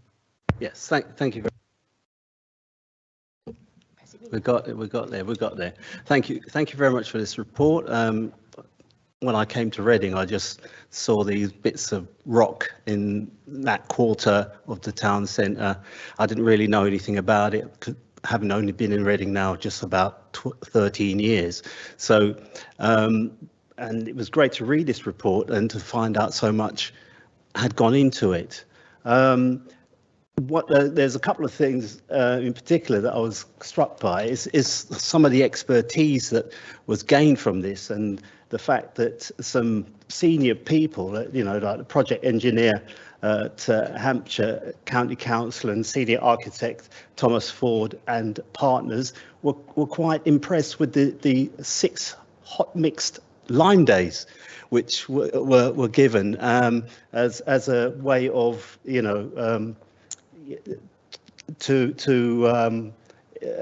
for the brickwork, and that was quite interesting. Also, wanted to make a little comment about visual impaired people. There was a little comment about the visual impairment, so maybe next time something could be done, maybe have an app or something for visually impaired people. But fantastic report, thank you. Thank you. Yeah, it's an impressive report. I remember it as a child. I wasn't born in Reading like most of us. I came when I was a very small girl, and I remember putting a school project together. And one thing I focused on, like all children, was the disgusting bits. Disgusting bits. So St James's Hand, and the fact that by the time Henry I got here, was it Henry I? Yeah, he was quite rotten and stinky. And I absolutely adored those facts. But I absolutely adore the Abbey as it is. And so I hope the committee can give their absolutely wholehearted support for the recommended action on page 31. Yeah. Here. Excellent. Thank you, Christelle. Thank you. Then on to agenda item 10, more good news. So this is the Libraries Improvement Fund. And I guess that would be you, Simon. Hope so. Yeah, thank you, Chair. So the purpose of this report is to advise committee of a successful grant award by Arts Council England through the first round of the Libraries Investment Fund. So that's an Arts Council England fund. It initially was £5 million in year 1. It is £5 million in year 2, and it should be £5 million in year 3. So last year was year 1. Reading put some bids in and was successful with an award of £62,000 for project at Tilehurst Library. The outcomes are listed there, but just to expand upon them a little bit, so looking at lending of tablets on site. So that's something that we have got at one library already and about to have some more. Remote lending of digital devices as well, so on-site and off-site use.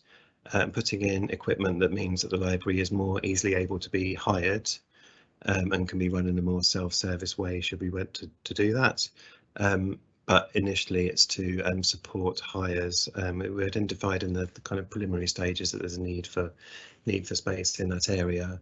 And we do accommodate things when we're closed, but it's often a bit fiddly to try and sort some of those things out. So the thinking was to try and make it a more accessible space with technology that would allow hirers to get in easier and run the space easier. We would also, as part of the works, do put some work into doing up the space a bit. So there's some redecoration work that we try and all do around the same sort of time to make the space a bit more appealing. And so really the report is asking for scheme approval from yourselves to proceed with this. We had a very limited window to accept the grant in the first place, but we do require scheme approval. And also to note that in the first round of funding, like I said, it was a £5 million pot. There were 25 successful projects.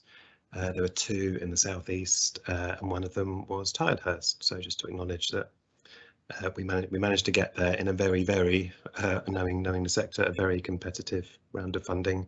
And to note that we will be we have put in expressions of interest for year 2. And we're waiting to find out whether any of those will be taken to the next stage for us to do a proper application. Thank you. Lovely, thank you. Councillor Rowland. Thank you, Chair. I believe this is my final sub for Councillor Barnett Ward this evening, but indeed a thank you to Simon for his work on this report and the work on a successful bid in a very competitive field. Much congratulations.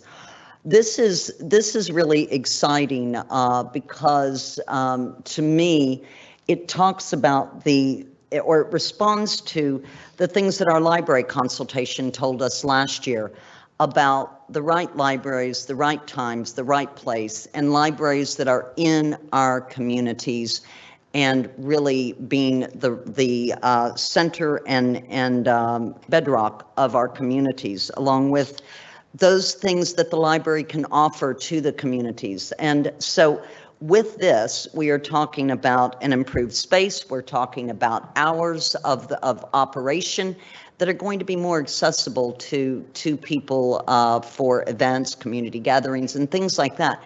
So we're getting a library that's really functioning and performing in the community where it is. And that is so important. And it's a direct result of that information that we received in our library consultation, why this is coming forward. So I'm really excited about it. The digital the digital inclusion opportunities with the tablets that will be able to be borrowed and lent out is really, really important in getting into communities where digital exclusion can be a real issue. So I really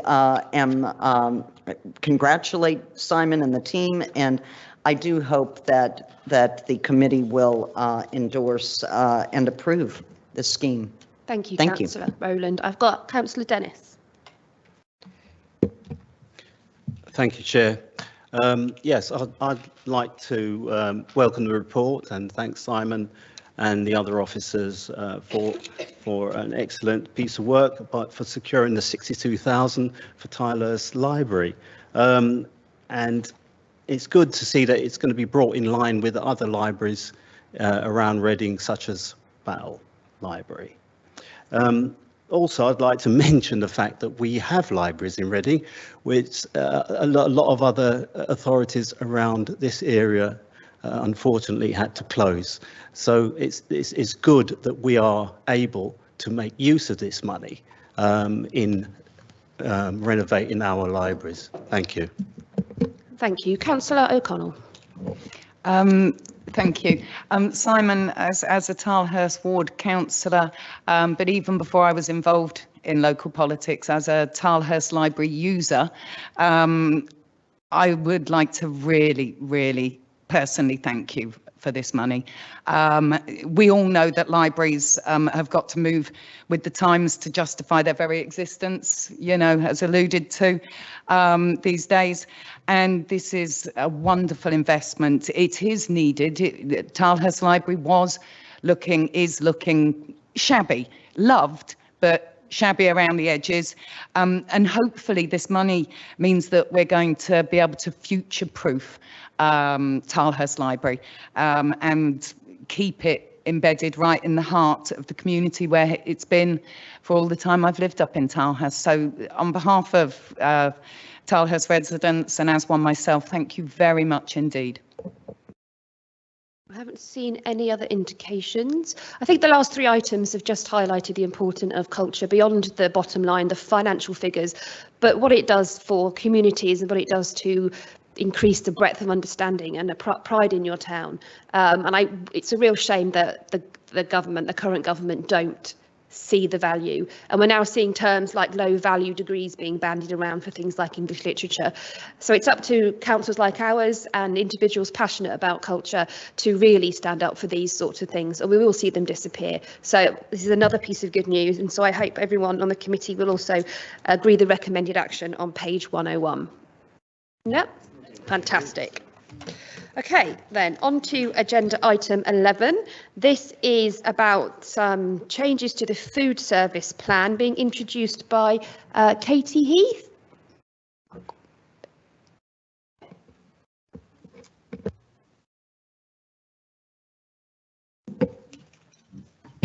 Thank you, sorry.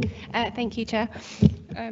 The food service plan for 2022-23 is the annual service plan for the council, covering our statutory and non-statutory work relating to food hygiene and food standards. The council, this plan is required to be presented to yourselves, and the council is required to produce a food service plan annually by the Food Law Code of Practice. The service plan outlines the remit and work required of the council in relation to food hygiene and food standards for 22-23, including the number and type of premises that require statutory proactive inspection in accordance with the Food Law Code of Practice. The service plan provides a summary of food hygiene and standards work achieved since the last service plan, which was dated 2019 to 2020. Due to the ongoing impact of the pandemic, the council is required to have regard for and follow the recovery plan set by the Food Standards Agency with respect to carrying out both food hygiene and standards interventions, and this has been included within the plan at Appendix 6 for your information. The plan includes a detailed summary of work by the council or required to be carried out by the council regarding food hygiene, food standards, health and safety and other areas of work carried out by the food and safety team. This is detailed within Appendix 5. Just to note, currently there is a deficit of resources to achieve both the requirements of the recovery plan and the full remit of work.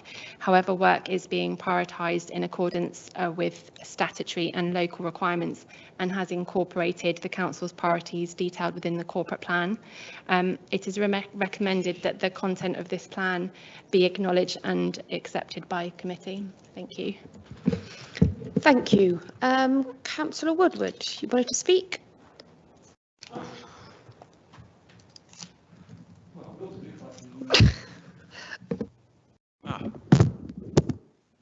Yeah, thank you for that. I thought I knew a lot about the food safety people and what you did, but I didn't. But I do now. This is a very comprehensive report, and it's really good. And I really say, well, I mean, I think it's a good report. It's very informative. I often with committee reports, you know, I look through them, I read them, take them to committee, and then they go into the recycling.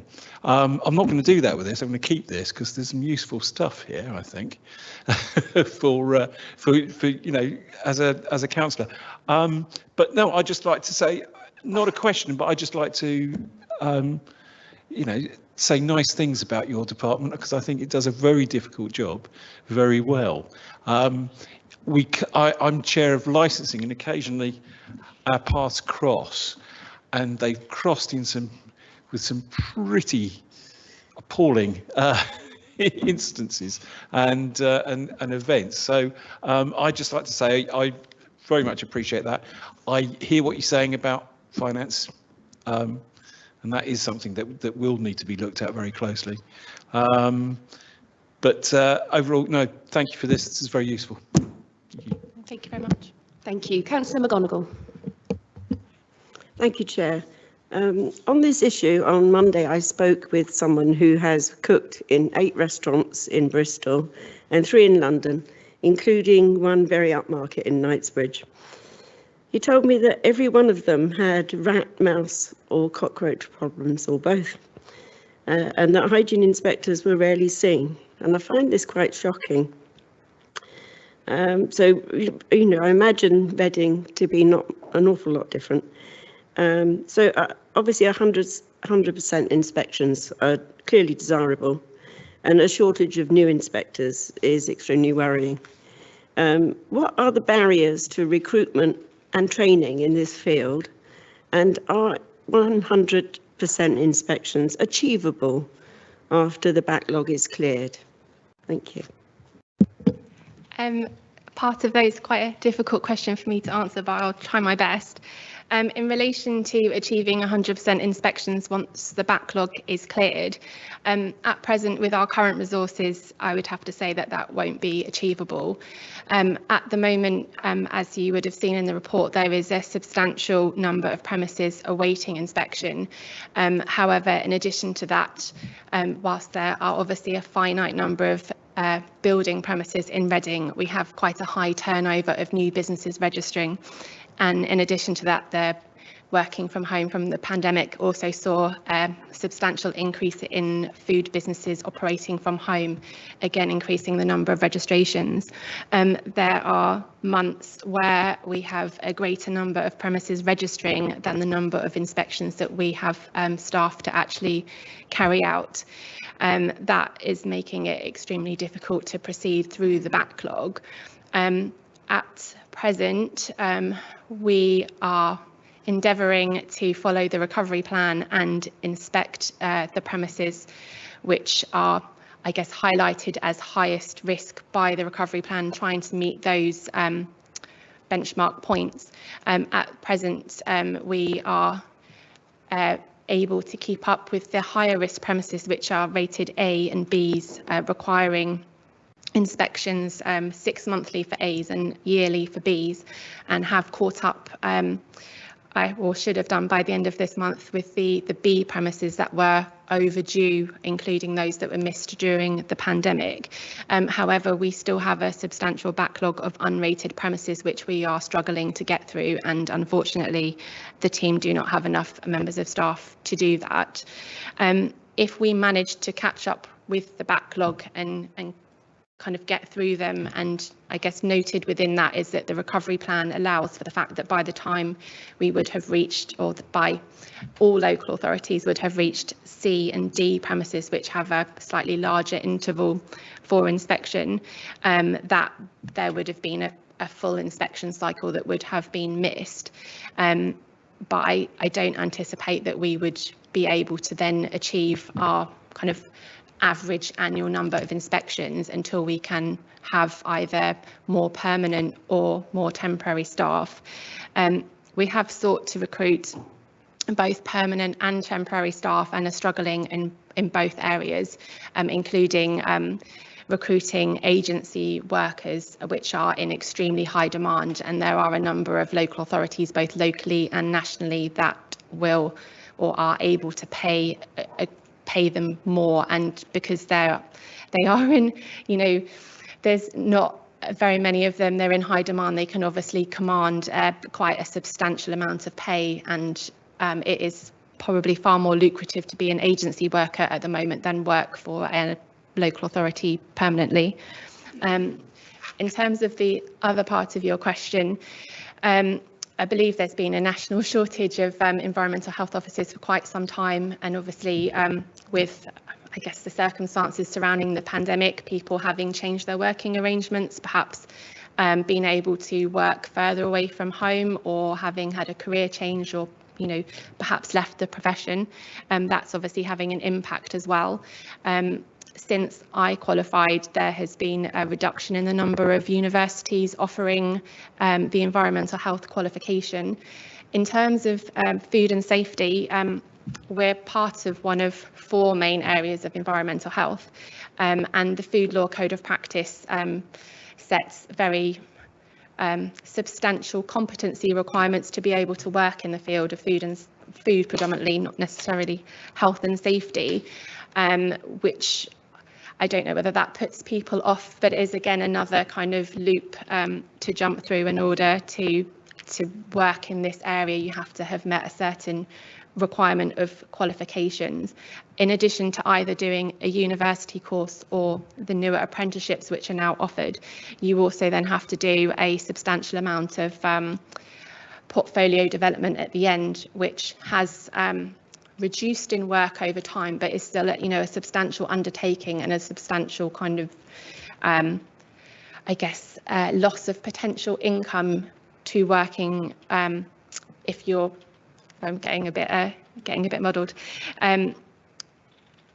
Typically, it would take an environmental health officer, I would suggest perhaps maybe about a year minimum, to complete the full portfolio, which requires them working in food, health and safety, environmental protection, health, private sector housing, and also health protection, so things like infection control.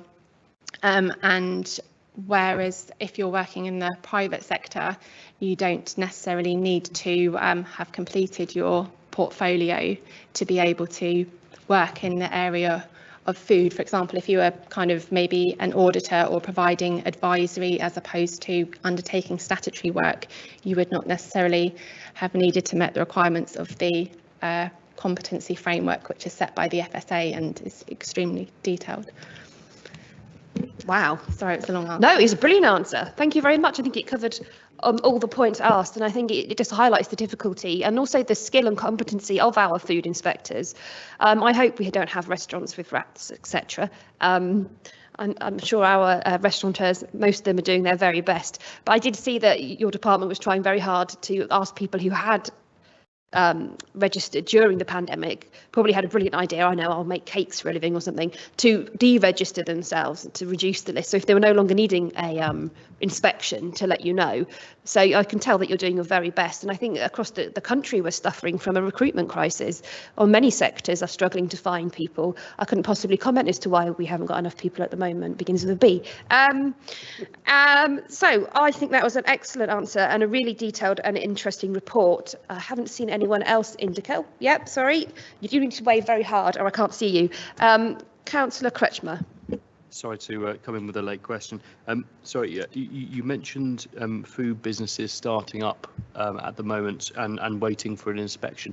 Just to be clear, are those businesses able to trade without an inspection, whether at home or in business premises? I wasn't clear about that point. Thank you.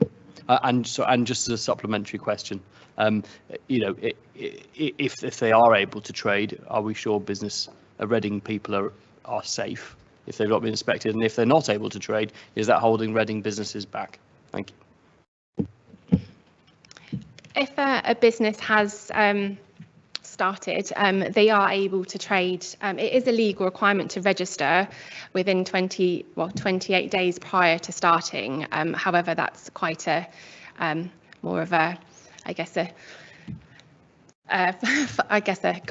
formatted point rather than something that we would necessarily hold against them. And it's never been where you've had prosecutions where people are prosecuting for not being registered. It's never one that's kind of really warranted the amount of work to kind of cover that point.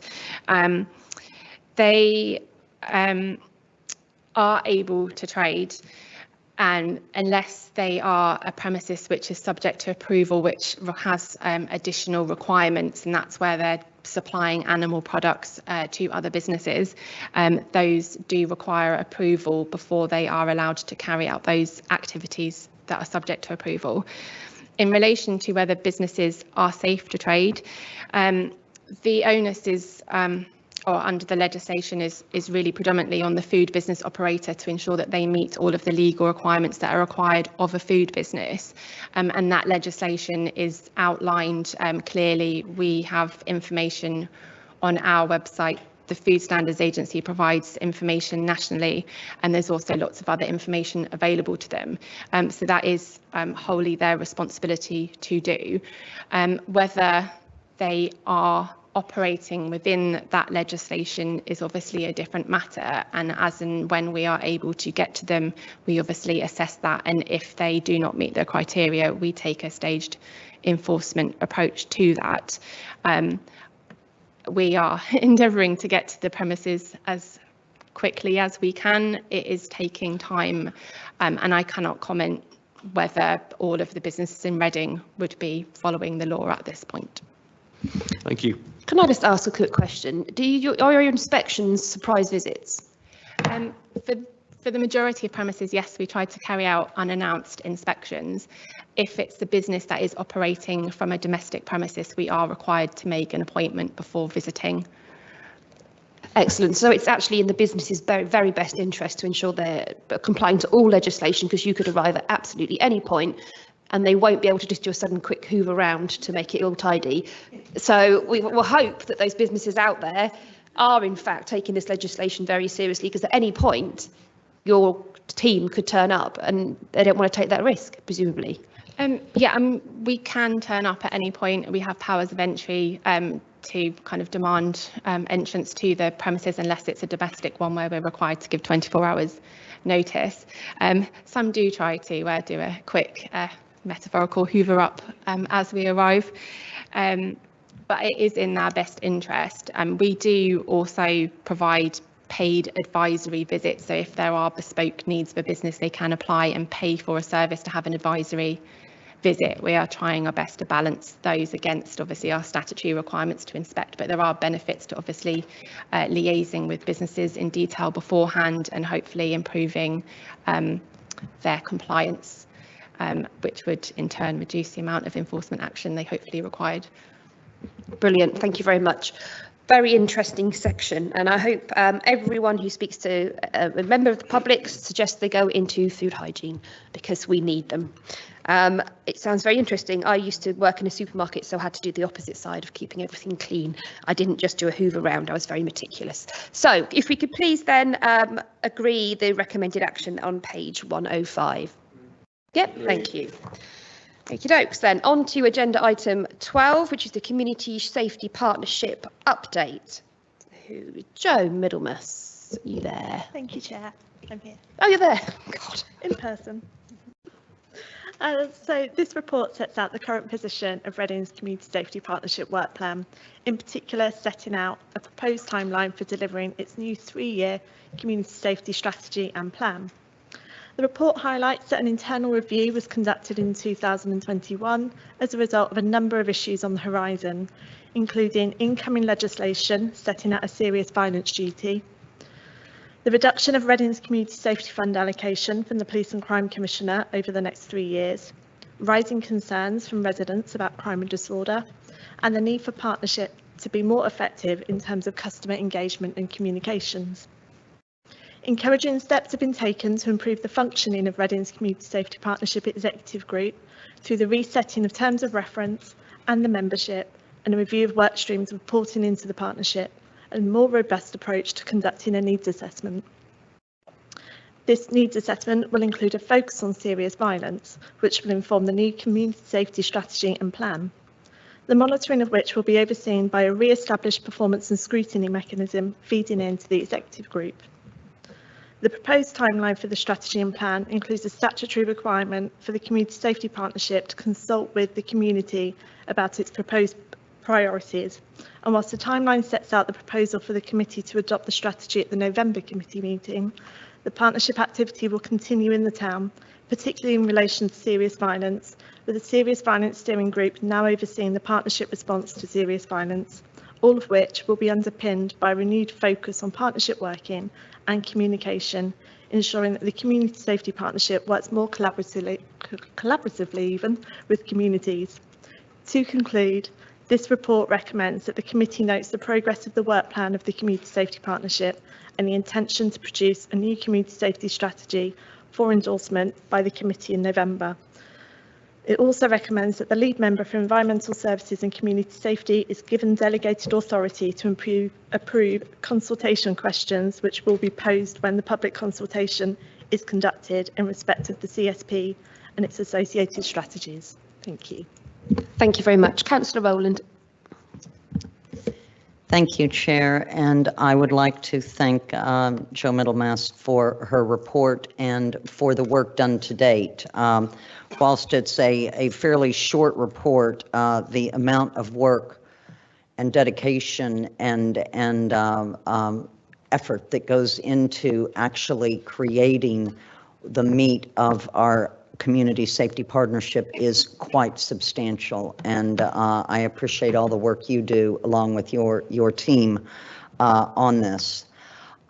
For the benefit of new members in this room who were not perhaps present on this committee, were not perhaps present when my predecessor went on and let us know about the drastic cut that the Police Crime Commissioner levied on this town in a readjustment of funding cuts to our community safety partnership, I will reiterate it. We have received a 50% cut in our funding over 3 years by the Police Crime Commissioner, which I may point out is a politically elected position and currently held by the Conservative Party. As an outsider to this country, may I add, I find that absolutely most unusual. And I do not believe, my personal opinion, really, that crime or antisocial behavior is something that needs to be dealt with politically. But there you have it, folks. That's the blunt facts, that because of a new allocation, and the manner in which they are allocating funding for our community safety partnerships, it turns out that Wokingham is actually getting a greater contribution than Reading is, because it is based on a number of residents and the incidents per 1,000 residents. It's a rather complex dynamic. I don't know how you actually cook up something to sit down there and say that a town like Reading, where we are having continued because of our transport hub and just our integration within Berkshire and closeness to London, that this town should be subjected to cuts. Obviously, it's not something we're happy about. It is something we will continue to lobby for. Last week, the Police Crime Commissioner panel, of which I sit on, disbanded because the Conservative Party could not take the fact that the Lib Dems, the Greens, and the Labour councillors together formed an equal volume of membership to them and would not relinquish their chairmanship. Another situation where I can sit down there and say, how can you have a scrutiny panel that is run by a Conservative chair scrutinizing a police and crime commissioner that is also a Conservative? So to be continued on that. And meanwhile, as the battle goes on, we will work effectively with every penny we have. And I ask members to look at the layout of the things that we have been doing in section 4.4, the current position and the work plan to achieve the community safety partnership strategy that we will be able to adopt and set forward in September, and then bring on to this to bring on to the Housing Neighborhoods Leisure Committee in November for approval. There's a lot of work yet to be done, but one of the things that I know that officers are really keen on, outside of all the statutory duties that the Community Safety Partnership must take care of in terms of violent crime and all of that. And so there's many panels that feed into the overall executive committee. But another area that we really want to look on focusing on is our communities and how our communities feel about whether they're feeling safe. And something also that many of you may be familiar with is our Safer Neighborhood forums that form part of the way that the police and the council speak with our communities about what concerns them. So that is another part of the aspect that all feeds into this cultural safety partnership. Admittedly, I have not been in post all that long, and it is a complex thing to figure out and, you know, to get to know and understand and memorize every single element. But I have commitment from not only our officers, but also the town's new commander, Steve Raffield, is fully behind, and it states so in here, is fully behind working with us to get our community safety partnership right and to get it moving and to get it providing the answers that residents want to hear in terms of safety in this town. So to the committee, I would ask that you note the recommended actions and in section 2.1, 2.2, and note that we will be bringing this back to November committee. So thank you very much, Chair. Thank you. I've got Councillor Lanzoni. Thank you, Chair. I just wanted to say a big thank you to Councillor Karen Rowland, to Joe Middlemass, everyone in the team for the report. I just wanted to commend the progress of the work plan of the Community Safety Partnership. I really welcome the intention to get a new community safety strategy, and I really admire how the administration is putting community safety and community policing at the center of any action around the safety of our residents. I also, on a personal note, I arrived here in the council from being a bit of a community activist in my ward in Caversham. I've been a member fairly active of the North Riding Safer Neighbourhood Forum, which I commend for its ability to keep so many different stakeholders together. And really, I want to invite everyone to stay in touch with the Safer Neighbourhood Forum of the your patch.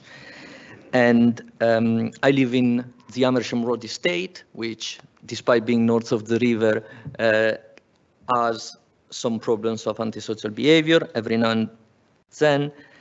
And if I can go even more on the political side, I'm really proud of making these comments while sitting with my Labour Party councillor, because once again, the Labour Party shows to be the party of law and order in the UK today. And just to reiterate what Councillor Rowland was saying around the lack of funding, which it's all documented at point, I believe, 4.7. While other people talk about safety, we actually are committed to deliver results while having 50% less funds. Just to close on a joke, on a very stereotypical political spectrum, you may think that safety and security is on the right, and we always are surprised to see this item discussed in this way from party and the left, but I'm very proud of that. As you may have guessed from my name, Jacopo Lanzoni, and my English completely lacking of any accent and flows, I'm Italian, and I grew up in Italy during the Berlusconi era, and we saw exactly the same. unfortunately, right-wing party destroying the idea of legality and safety residents had, and center-left progressive party trying to build on a destroyed country. So very, very proud about this report. I'm very, very proud of battles that we keep fighting in Reading and in the country for law and order. Thank you. I'd never guessed you were Italian. It's a shock. I haven't seen anyone else indicate. So if we can go ahead then and approve the recommended action on page 211. Yeah, and we'll see you all again in November. Thank you. On to item 13, which is the removal of age criteria from council housing stock. Sarah Hennessy.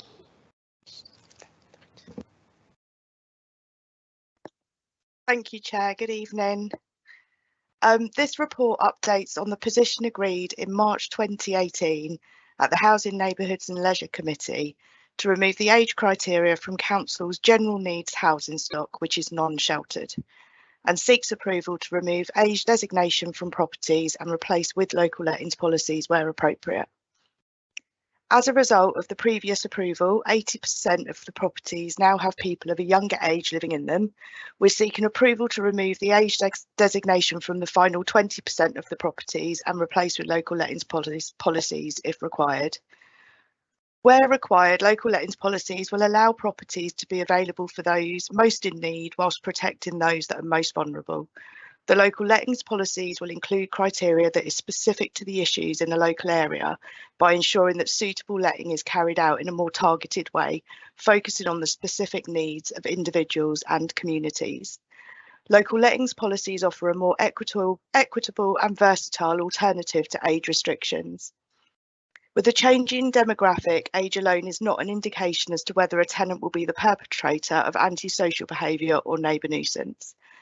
This approach allows for flexibility to introduce local lettings policies should issues or concerns arise within our communities not previously age designated in order to protect older people within our communities.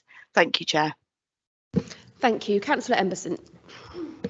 Thank you, Chair. I think it's quite a straightforward report, and I'm grateful to the Assistant Housing Needs Manager for bringing it tonight by way of update. We know that local letting policies work. And as mentioned, they are flexible. You know, I have them in my own ward and I know that they work well, and I know that they can be changed as and when needed. And the recommended action refers to ward councillors and the lead councillor for housing being consulted. So I support the recommended action tonight, Chair. Thank you. Thank you, Councillor Emberson. I've got Councillor Cross. Thank you, Chair. On the question of local lettings plans, not specifically in the context, I guess, of declassified older persons properties. In my ward, residents on the Hexham estate are worried about antisocial behaviour. Could you let me know the current position regarding local lettings plans on this estate, and what steps will be taken to ensure that building sustainable communities will be prioritised more generally across the town? And just finally, can you provide me with further information about any future plans to ensure that the allocations process on that estate will give due regard to local issues? Thank you for your question. Currently, we don't have any local lettings plans policies in place in the Hexham Road area, but we don't foresee there needing to be any as a result of this removal of the age designation. We can consider it if there are issues within the community. That will always be in partnership with our housing management team and our antisocial behaviour team. So I would encourage residents to raise their concerns so that we can consider what needs to be put in place. Thank you. I have now, is that answered your question? Yeah, cool. I've now got Councillor O'Connell. Thank you ever so much.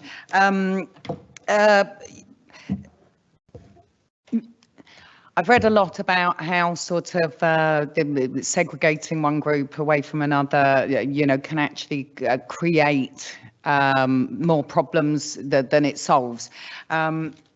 But I know that in the properties we have up in Tilehurst, which always seem to be at near or at capacity, so that they're full of older residents. I'm thinking of the Corwin Road sheltered accommodation.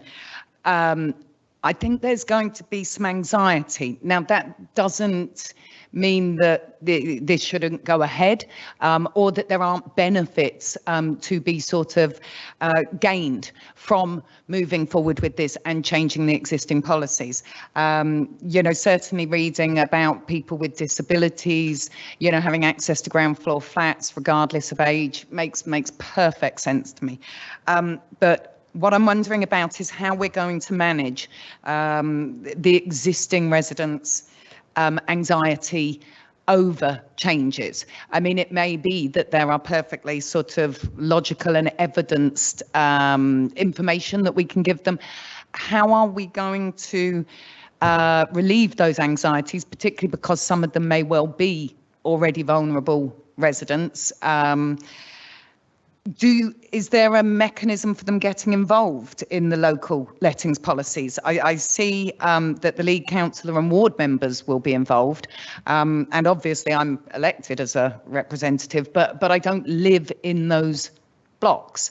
I'm not a resident myself, so I guess I'm wondering, you know, how residents themselves will be involved in the local lettings policies, and whether there's any scope for even widening it to neighbours around those flats who, you know, have invested in that sort of community that's existing and might be worried about change. Thank you. I think in the Corwin Road, I think the report refers to properties that are around current sheltered accommodation, or that would lend itself to those with mobility problems. I think the mechanism that we were considering for consultation was through ward members, but we're happy to take suggestions on how else we can involve the communities if that's felt that it's the right thing to do. Thank you. Yeah, okay. It's all right. I've got Councillor Emberson. Yeah, thank you. I just wanted to comment in terms of involving the community, because I know that housing management generally do that anyway. So in Wensley Road with the high rises, I know that we don't consider applicants with history of antisocial behaviour or drug dealing or heavy drug use, for example, and that came about from residents raising issues at the time. Another example would be the development of the 46 new homes on Wensley. Residents were very forthright in telling us that they felt they should be for local residents because they had to and are having to live on a building site. So we've put in a local lettings policy that those 46 new homes will, in the first instance, go to those in the high rises who are overcrowded. So that's just one example where, you know, we've listened to residents and we would do that across the town. But I just thought that was quite a pertinent example because it was quite a niche kind of area. Thanks, Chair. Thank you. Councillor Kretschmer. Yeah, I think the previous answer has kind of answered my question, which was just going to ask more details of what is in the local lettings policy safeguards. Thank you. Excellent. Any more for any more? No? Okay then, can we go ahead then and agree the recommended action on page 217? Agreed? Lovely, thank you very much. Then on to agenda item 14, which is the rent guarantee scheme policy. Presented by Emma Title. Thank you, Chair. This report asks the committee to consider, note and approve the updated rent guarantee scheme policy. The rent guarantee scheme facilitates the creation of safe and sustainable private sector tenancies for households who are threatened with homelessness and who might otherwise struggle to access private sector accommodation. The scheme is the main homelessness prevention option used by the housing needs teams to fulfil our duties to homeless households. We currently have over 750 tenancies running across the borough. We signed up over 170 new tenancies last financial year, pandemic notwithstanding. The scheme has been running since 2015, and since then there have been changes in both legislation and in market conditions. These have led to some minor developments in the scheme's practice. We haven't made any substantive changes to how we operate, but the developments in practice are reflected in the updated policy and highlighted in my report. Thank you, Chair. Thank you very much. Councillor Emberson. Yeah, thank you, Chair, and thanks to the RGS team leader who's here tonight. You know, it's prudent that we refresh our policy. We know that Reading has a very complex and challenging housing context, and we know that we have to use the private sector in Reading because we do not have enough stock ourselves, you know, albeit we're building and never sold it off, unlike other local authorities who have. We know we have to be innovative on the issues, and I know the team work really hard to make it possible to help people who are at risk of homelessness, and I've referred residents myself, and you know, it's really pleasing when they do get there and they are able to feel at ease in their own home. So I think it's pertinent to note that context, and 3.2 refers to some of the struggles we've had, you know, and I could go on a 10-minute speech about right to buy and how ridiculous it is and how it screws us over, but I won't, because this is just an update to a policy. But it is, you know, more than ever important that we have such a policy and a scheme, and I think it's something we should all be very proud of, Chair, so thank you. Certainly should be. Councillor Cross. Thank you, Chair. I know at 3.2 in the report, it refers to right to buy. Could you please briefly provide us with more information about the government's proposals to expand this scheme and what the impact will be on this local authority's ability to house homeless families? I mean, this council, I'm sure Councillor Emerson will agree, is leading the way on council housing. It's using every avenue, be it the private rented sector, be it social housing, be it the container accommodation schemes, in order to deal with local families' housing need. And do you agree that the government's proposals on right to buy and other policies will make schemes such as rent guarantee even more necessary, with the council having to step in to tackle central government's complete failure to deal with the housing crisis? I'm going to ask Councillor Emerson because that's quite political. Thank you, Chair. The answer is yes.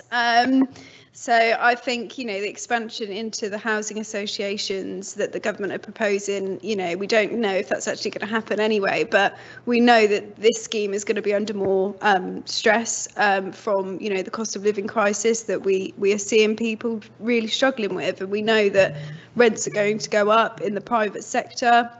And we know that there's only so much we can do, and it's really, you know, scary times. And for me, the government come out with these random ideas that are political, I think, and don't actually solve the housing crisis. You know, we know that so many people are registered on our list, and we know that people are overcrowded, and, you know, we would like to see more money to be able to build more and to be able to support people. And we also know that the LHA is a big issue and sometimes deters people from this scheme. And I think, you know, that's something that we do look at and consider, and it's really important that the government are more holistically thinking about housing, because as it stands, I think we are going to have a really difficult couple of years. And I'm just pleased that we've got a scheme that is in place, has been running, and we know what we're doing, and we'll help residents as much as possible. But I don't think the burden can fall solely on us. I think, you know, we need to see national government intervening to support us, and we of course welcome grants that we receive, and, you know, we receive very many because we have a high record of delivering on those. So yeah, that's my thoughts, Chair. Thank you. Councillor Dennis. Thank you, Chair. Just a brief comment about affordability. One of the things with council houses and social housing in general is that it's affordable, and what the government's proposing to do, extending the right to buy to housing associations, would then reduce the amount of affordable rented accommodation, which is very poor. Yep, spot on. It really is. I haven't seen anyone else indicate. Okie dokes then. So can we then approve the recommended action on page 223? Thank you. Thank you. Right, so now we have a little change in style. So we're going to have a presentation on road selection and programme of works. I'm very glad to see you at this committee because I enjoy your presentations in traffic management, quite sincerely. So I've been telling everyone how interesting this will be. So off you go. Thank you, Chair. Good evening, I'm Sam Sheen. I'm the Street Care street here. That was my old title. I am the Highways and Traffic Services Manager. Not a good start.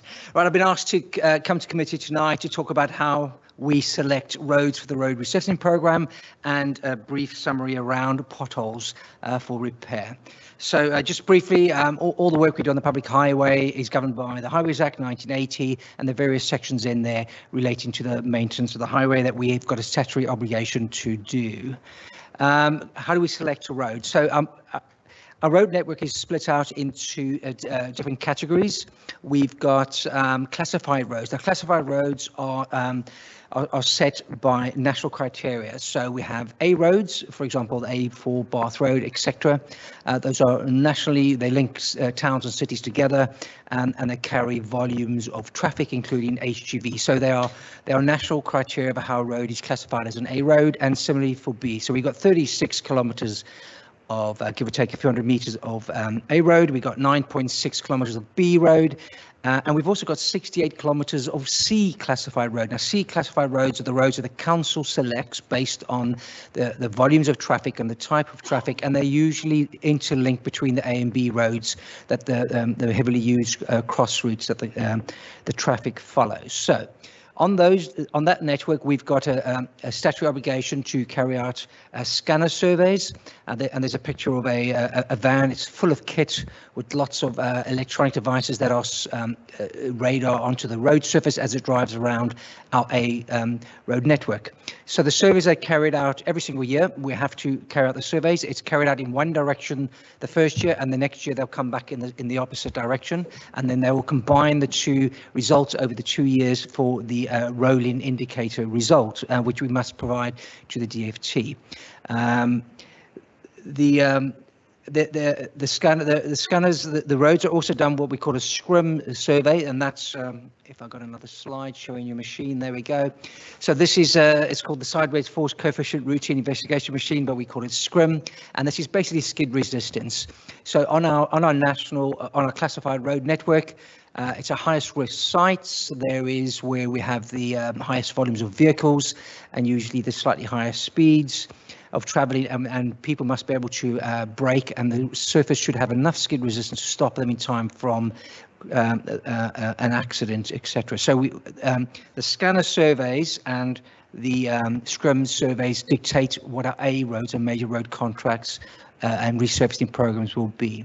So the scanner surveys will produce something like this map, and what it does, it measures 10-meter sections. It gives it an average score from 0 to as high as it goes. But basically anything between 0 and 20 is green, 0 and 40 is green, between 40 and 99 is amber, which is a deterioration, and anything from 100 and above is reds. And so we end up with a system like this showing a map of what our condition of our roads are. This is a slightly old map, to be granted, but it's just to give you a sample of what we look at. Then how do we select from this map? So our asset management system, which is the WDM's asset management system, it uses the UK PMS, the pavement management system criteria. And what it will do is it'll look at a 150 meter length of roadway, and if the average score over that piece of road is 80 and above, it flags it up as requiring resurfacing or treatment. They'll then look at the next 50 meters and see what that score is. If it's less than 80, it then ignores it and moves on. And we then start getting segments of road around the borough that need attention from 150 meters and longer. From that list, my engineering team will go out and visit the road. So it sets it out in a priority order based on score. And the highest score having the worst condition. I mean, when we started this around the year 2000, we had scores about 280. Now we're tackling roads that are 85 to 100. So we've come a long way. We've improved our road network. I think just quickly to add, our DFT funding, that's a Department for Transport funding for carriageways and bridges, which is our annual local transport plan awards.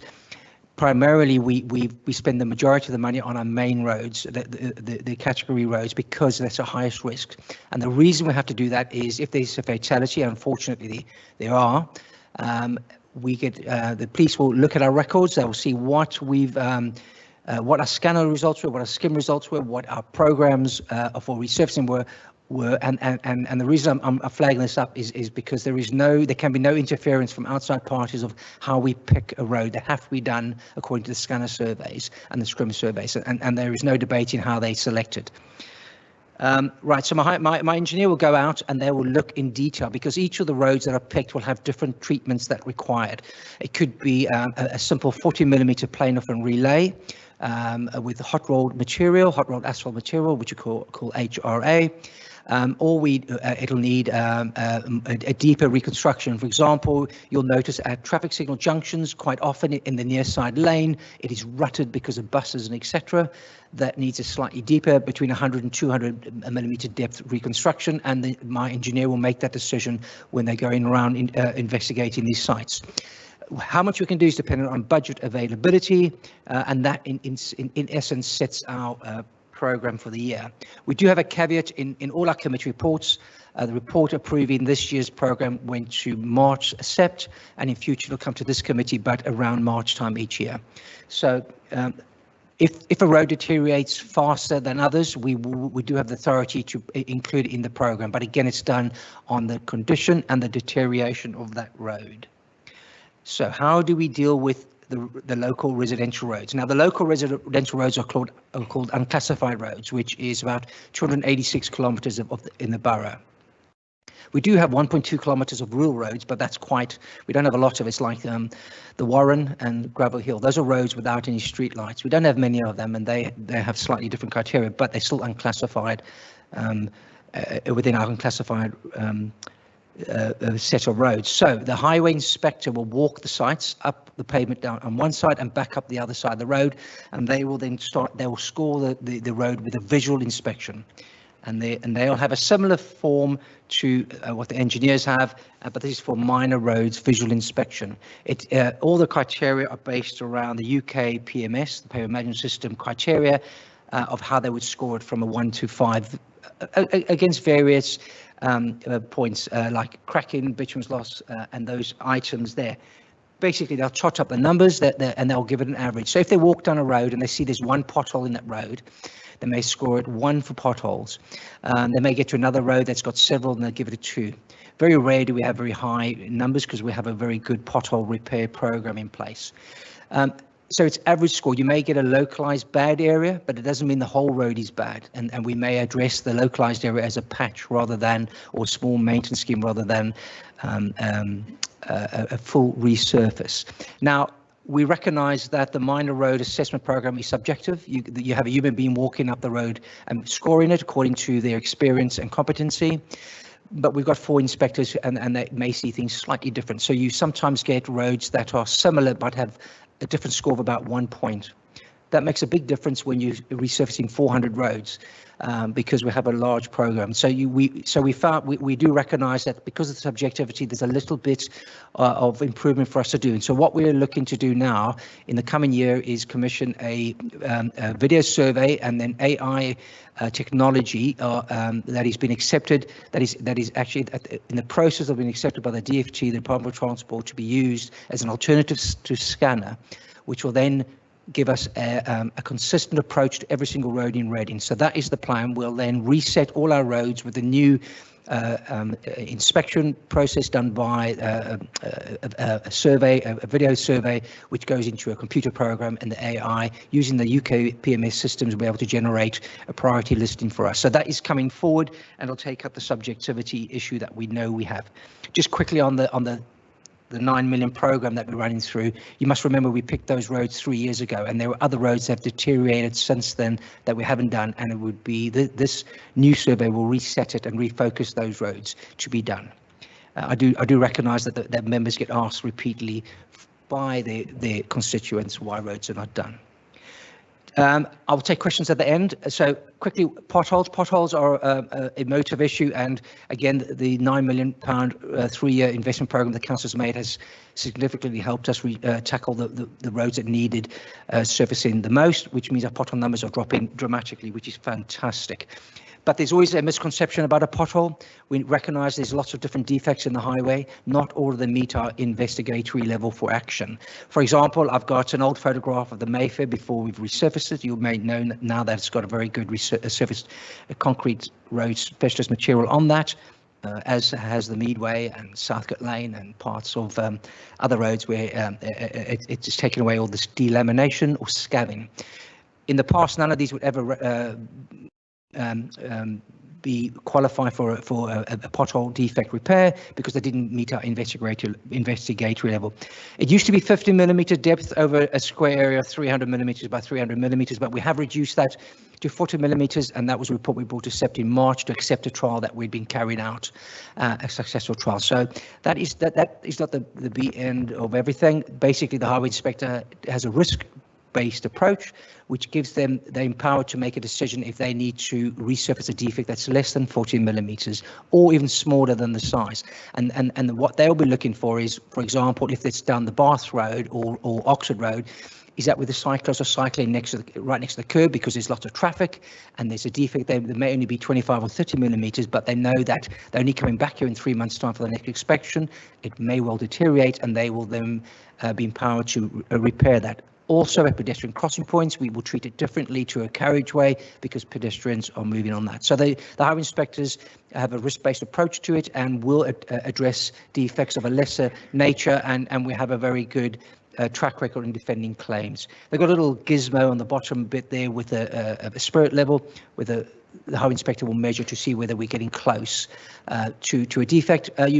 What they'll do is, if they're going to report it, we've got an asset management system. It's a tablet. They'll take a photograph. It gives it a map-based longitude and latitude coordinate. It'll also take a photograph, and then when it's repaired by the construction gang, the same happens. And this is what we use to defend ourselves in court. And we've got one of the best records in the country of defending ourselves. So we have a very good regime in place. On our website is this piece of information. I've just put it into the slide. I'm not going to go through it because there's quite a bit on there, but it is on our website if people want to steer their constituents towards. How long does it take to repair? Well, we have emergency, so 3 hours response from the time it's been reported. That allow that's 24/7, 365 days a year. We have call-out crews that will attend out of hours, and obviously we've got crews working during the normal working week. They will make safe, and that could be plug-in as a temporary measure. Then they go to 24 hours, 7 days, 28. Now 28 days is our standard response for any defect that gets reported. It gets automatically put on a 28-day, but the highway inspector will then make a decision about how dangerous that defect is and what's the likelihood of it deteriorating or causing a trip hazard, and they then could make it an emergency 7, etc. Just for information, our 28-day orders, we're knocking them out within a week, so we're well within the spare times. So I think that's all I've got. So if you I know there's been a long evening, so I've rushed through that, and I do apologise, and I do speak very fast, and I apologise for that as well. Happy to take questions. Fascinating. See, told you it was interesting. Councillor Rowland. Chair, I would just like to very quickly, because it is a late night, welcome Sam and his joy of potholes to this committee.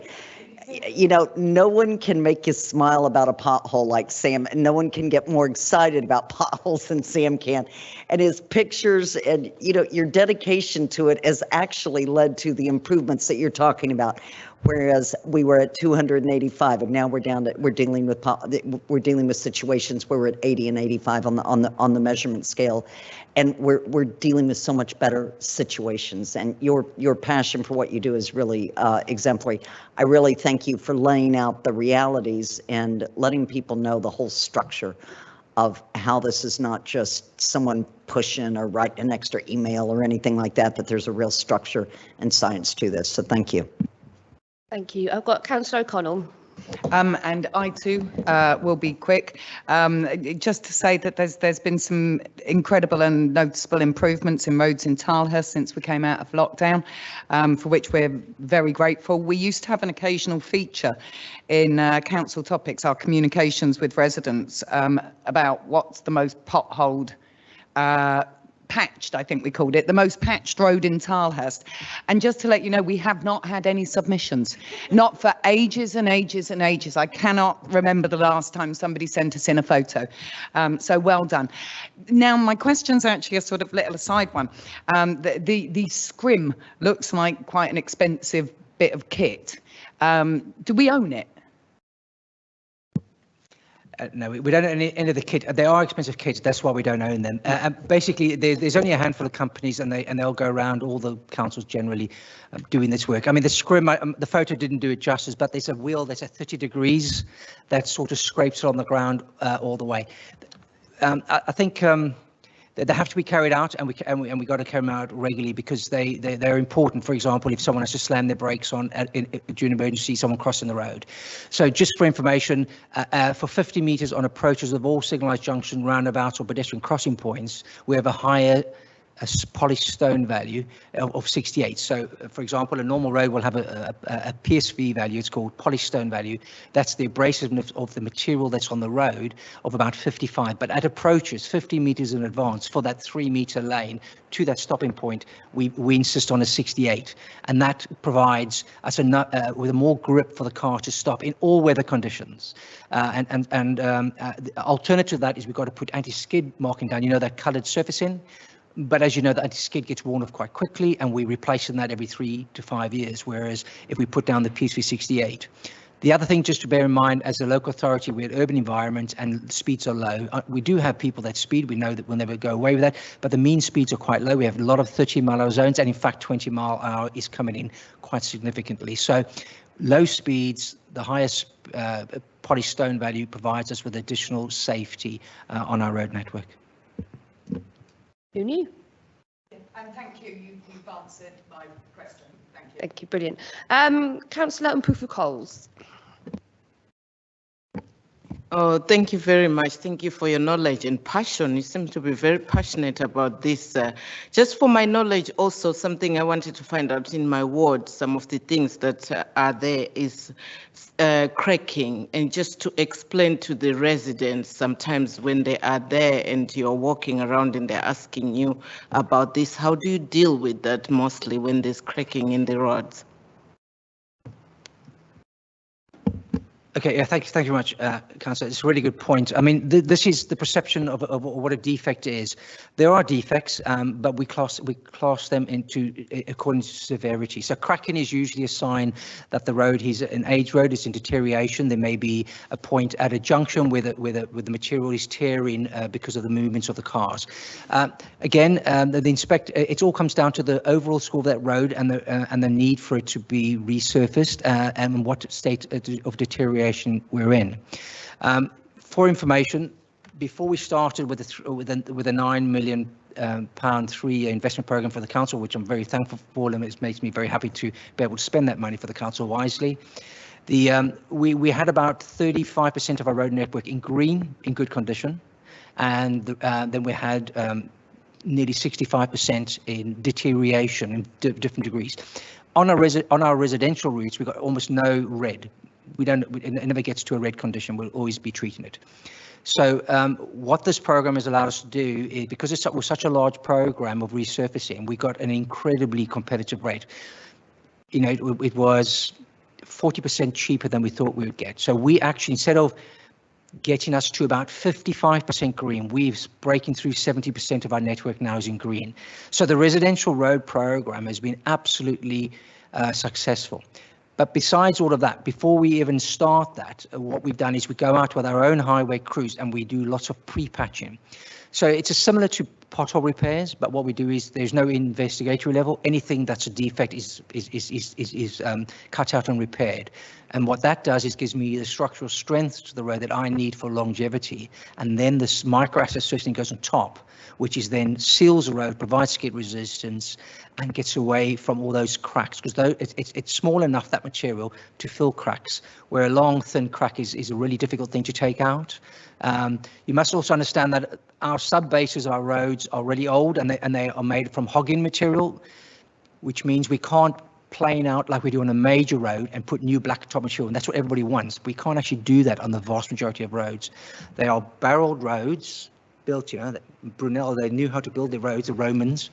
They're barreled to shed water, and they got hogging underneath. As soon as you take that very thin surfacing off that's on there, and you expose hogging to the elements, it turns into pudding. So it's really difficult. Basically, we could only reconstruct those roads, and we just don't have enough money to reconstruct all ring roads. So the solution we're doing is working really well. We are pre-patching for structural strength, and we're surfacing with a micro asphalt material, which I know residents initially don't like the look of it. But if you go back to when we started, those roads now that we've done are actually all in good condition, and there's no potholes whatsoever. And that is what we've got. So what we've done is we've taken roads that we were resurfacing on a scale of 1 every 134 years, and now we're bringing them back online, and that's giving them, putting them back into green. We know we are like 100 years ahead of our program because of it. Some impressive statistics. Brilliant. Right. I didn't see any more questions. You have to wave because I can't see you behind Ellie. Sorry. That's all right. Just to find out, I know it's incredibly late, but just because I have been asked by constituents, how long does that micro stuff last? Does people do want to know? Just a quick one. Thank you. Yeah, so that's a very good point. I mean, design life for the material, when you're looking at the design life, the deterioration starts rapidly dropping down to a point where you've got to reconstruct, and we've left them for so long, but now we've added, we think, between 8 and 12 years extra life on it. But that doesn't mean it won't last any of that time. You know, in effect, what's going to happen is utility trenches create a weak point. We know they do. And from water getting in, you end up getting the freeze thaw action during winter, and potholes are inevitable, but we should hold them off for as long as possible. And because we're so far ahead of our potholes, as soon as we know of one, we'll get it redone, and that'll in itself extend the life. Just for information, you know, we're moving because of the funding. We're also looking at other methods of resurfacing roads with preservatives, which actually provide a very cheap solution to give us another 5 years. So you could leapfrog 5 years 4 times in a row, so you can get 20 years life added to roads by using these kind of preservatives. They're called Reiner felts and other surfacing materials. It looks like a paint job, but what it does, it rejuvenates the bitumen below it. So that's the money's allowing us to look at these alternatives that start pushing our roads further into the future, rather than getting to a point where they've all failed. Wonderful. Okay, yeah. So just quickly on that, so the micro asphalt, 8 to 12 years. The major resurfacing is about the same because of the heavy vehicle use, but the concrete road ones, we're getting Bournemouth have got 25 years on some of those roads, and they're still going strong. So we are expecting 20 to 30 years on the ones we're doing on the concrete road solutions, the Mayfair, Southcote Lane, those kind of ones. Brilliant, thank you. Right then, on to item agenda 16 then. So this is the winter maintenance term contract 22-25. Back to you. Thank you. Thank you, Chair. Right, this is we're going out to tender for the gritting and the salting routes of the winter maintenance. It's a statutory obligation that we've got to do. We don't do it in house. It's a bespoke bit of kit, so that's expensive, and also the problem you've got is when the guys are gritting during the night, they can't work during the day. So this report is to give us authority to go out to tender our next contract, which has come to an end, and it'll be a 3 years on a 3-year cycle with a 3-year possible extension based on performance. And the reason it's a 3-year cycle is because the grit and the salt is actually highly corrosive, and the contractor has to keep on replacing the buckets that carry the salt in the back every 3 years. So we have a 3-year cycle program to tie in with that. And I would ask that the committee approve the recommendations set out in 2.1 and 2.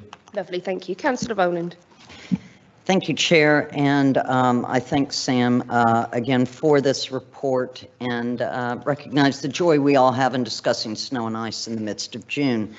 I will make this quick. Obviously, it's a statutory situation that we have here. The report is very fulsome insofar as it explains to you in the appendices exactly how this works in the selection of the first level of roads and the second level of roads that we salt or grit throughout the year. Again, I will make it brief. I'm sure we've all read the report, but Sam, I might like to highlight on section 10.1 that one of my colleagues, Councillor Lanzoni, pointed out to me. The cost of the winter maintenance service term contract 2012 2022 to 2025 of up to 1.5 million. That is actually, I believe we're talking about the 750 and a possible 750 that would come after that. So if you could comment on that, and I think we may possibly need to clarify that line. Beyond that, I would go back to members and ask them to approve the recommended actions in the report. Thank you. Yeah, thank you for picking that up. You're absolutely right. It's the 3 years plus the 3-year extension rather than just for the 3 years. Just for information more than anything else for this committee, we are working on a smart city Internet of Everything program with the rest of the Berkshire, the LEP and the Digital Information Board. They're looking to, the LEP is looking to provide additional funding for looking at sensors, and one of the areas I want to look at is a road temperature sensor. So they'll put sensors on columns, point down on the road, and they'll send every few seconds it'll be sending road temperature back to the forecasters, and the forecasters then can make a better informed decision. So I will bring a report to this committee in November or around that time to update our winter service plan for the coming winter, and we can discuss Gripens at that point. But the idea is, as you may remember, last year was a mild winter, but we've gritted more than we've ever gritted before, and that's because there were so many marginal decisions. And the next day we found that we actually didn't even get to freezing, but we got close to it, which meant we gritted, I think, 40 times that we probably didn't need to, but because of the parameters that are set, we have to grit. And then what that is if you're predicted to go below 0, you have to grit, and that's exactly what we had the prediction. But the prediction is done by weather stations that are not in Reading, and if we had our own data that the forecaster could use, we may be able to reduce significantly the amount of grit, reduce our carbon footprint from the vehicles that are running around, and also the use of salt, and significantly reduce my budget. So there are some trials coming forward that have been through innovation that's been brought forward, and we will have that coming to Reading at some stage. Excellent. I believe there's a road temperature sensor outside Battle Library. Right, that is a mini weather station.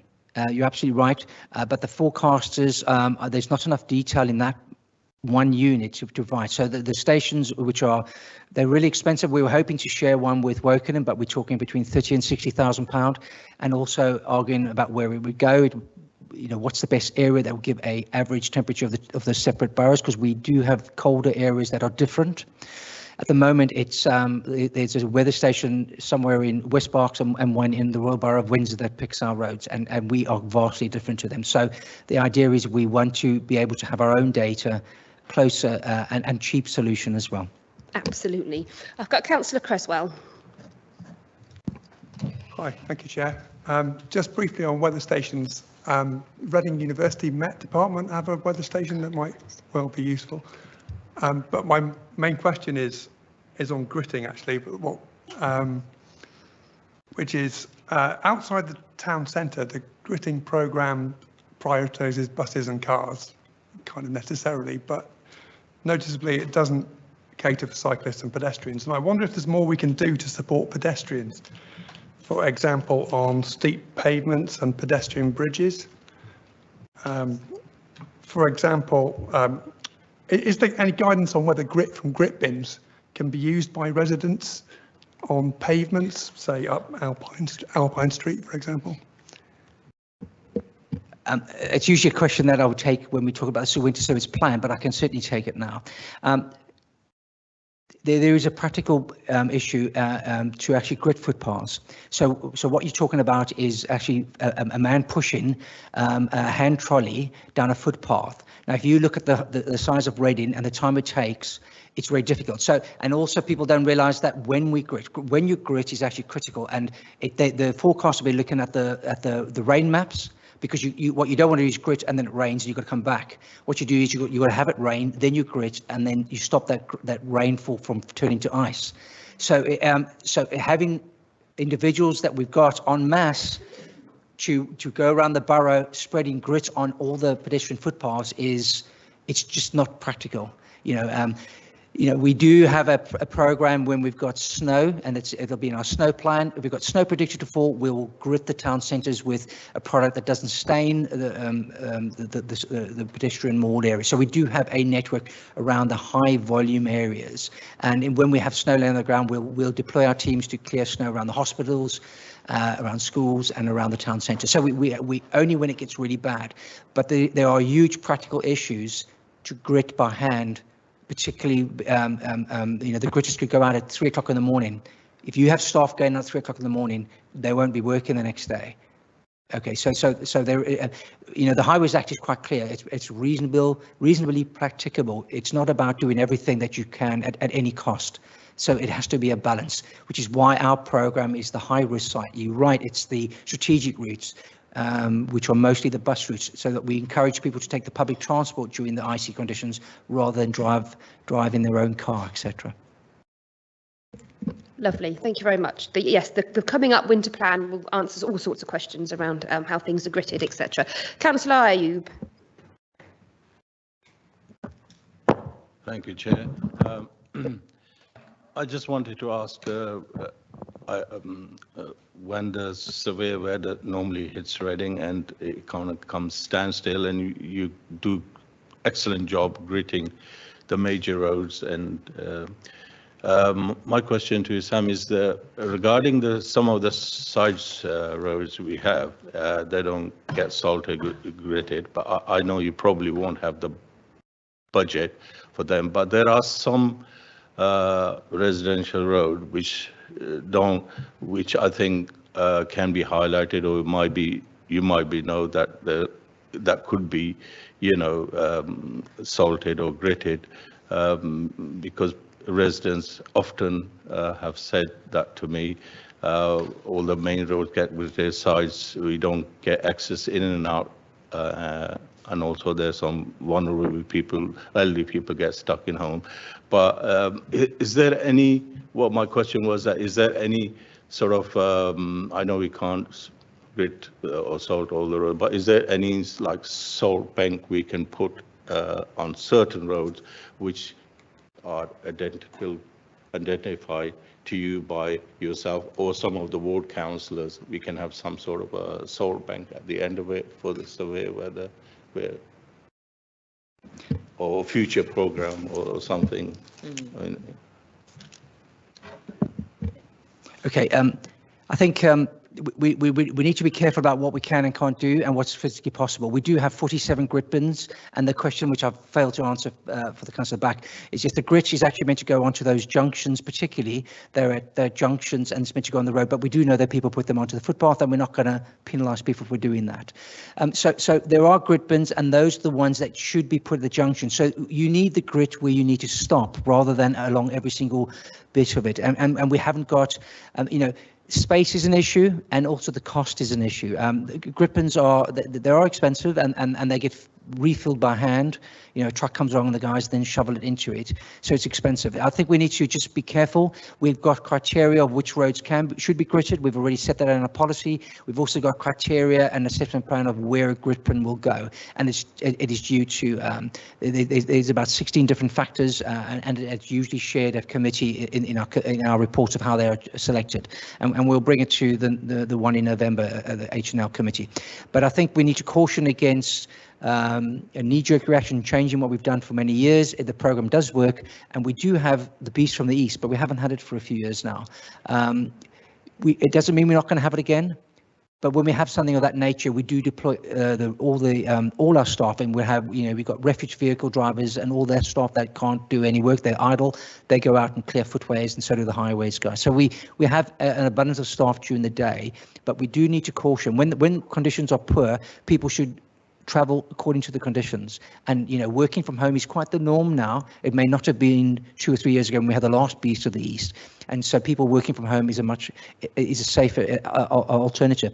People should also you can cycle in it, but we recommend that people have the tires that are for ice, same as other countries that have ice and snow every year. They prepare for it, and they take their own personal responsibility as well. So yes, it's a balance we've got to do, and it's all about being reasonably practicable. Lovely, thank you. And I've got Councillor Kretschmer. Thank you. Just a super quick one from me. Just because we are being asked to approve a a tender amount, I thought that we were maybe lacking what the figure was last time, just so we can just see it. Has there been an increase this in what we were expected to approve here? Is that, presuming that's based on sort of inflation, etc.? Just be good to know what the last figure was. Thank you. Yes, the figure that we provide in the report is an average figure over the 6-year lifespan of what we expect.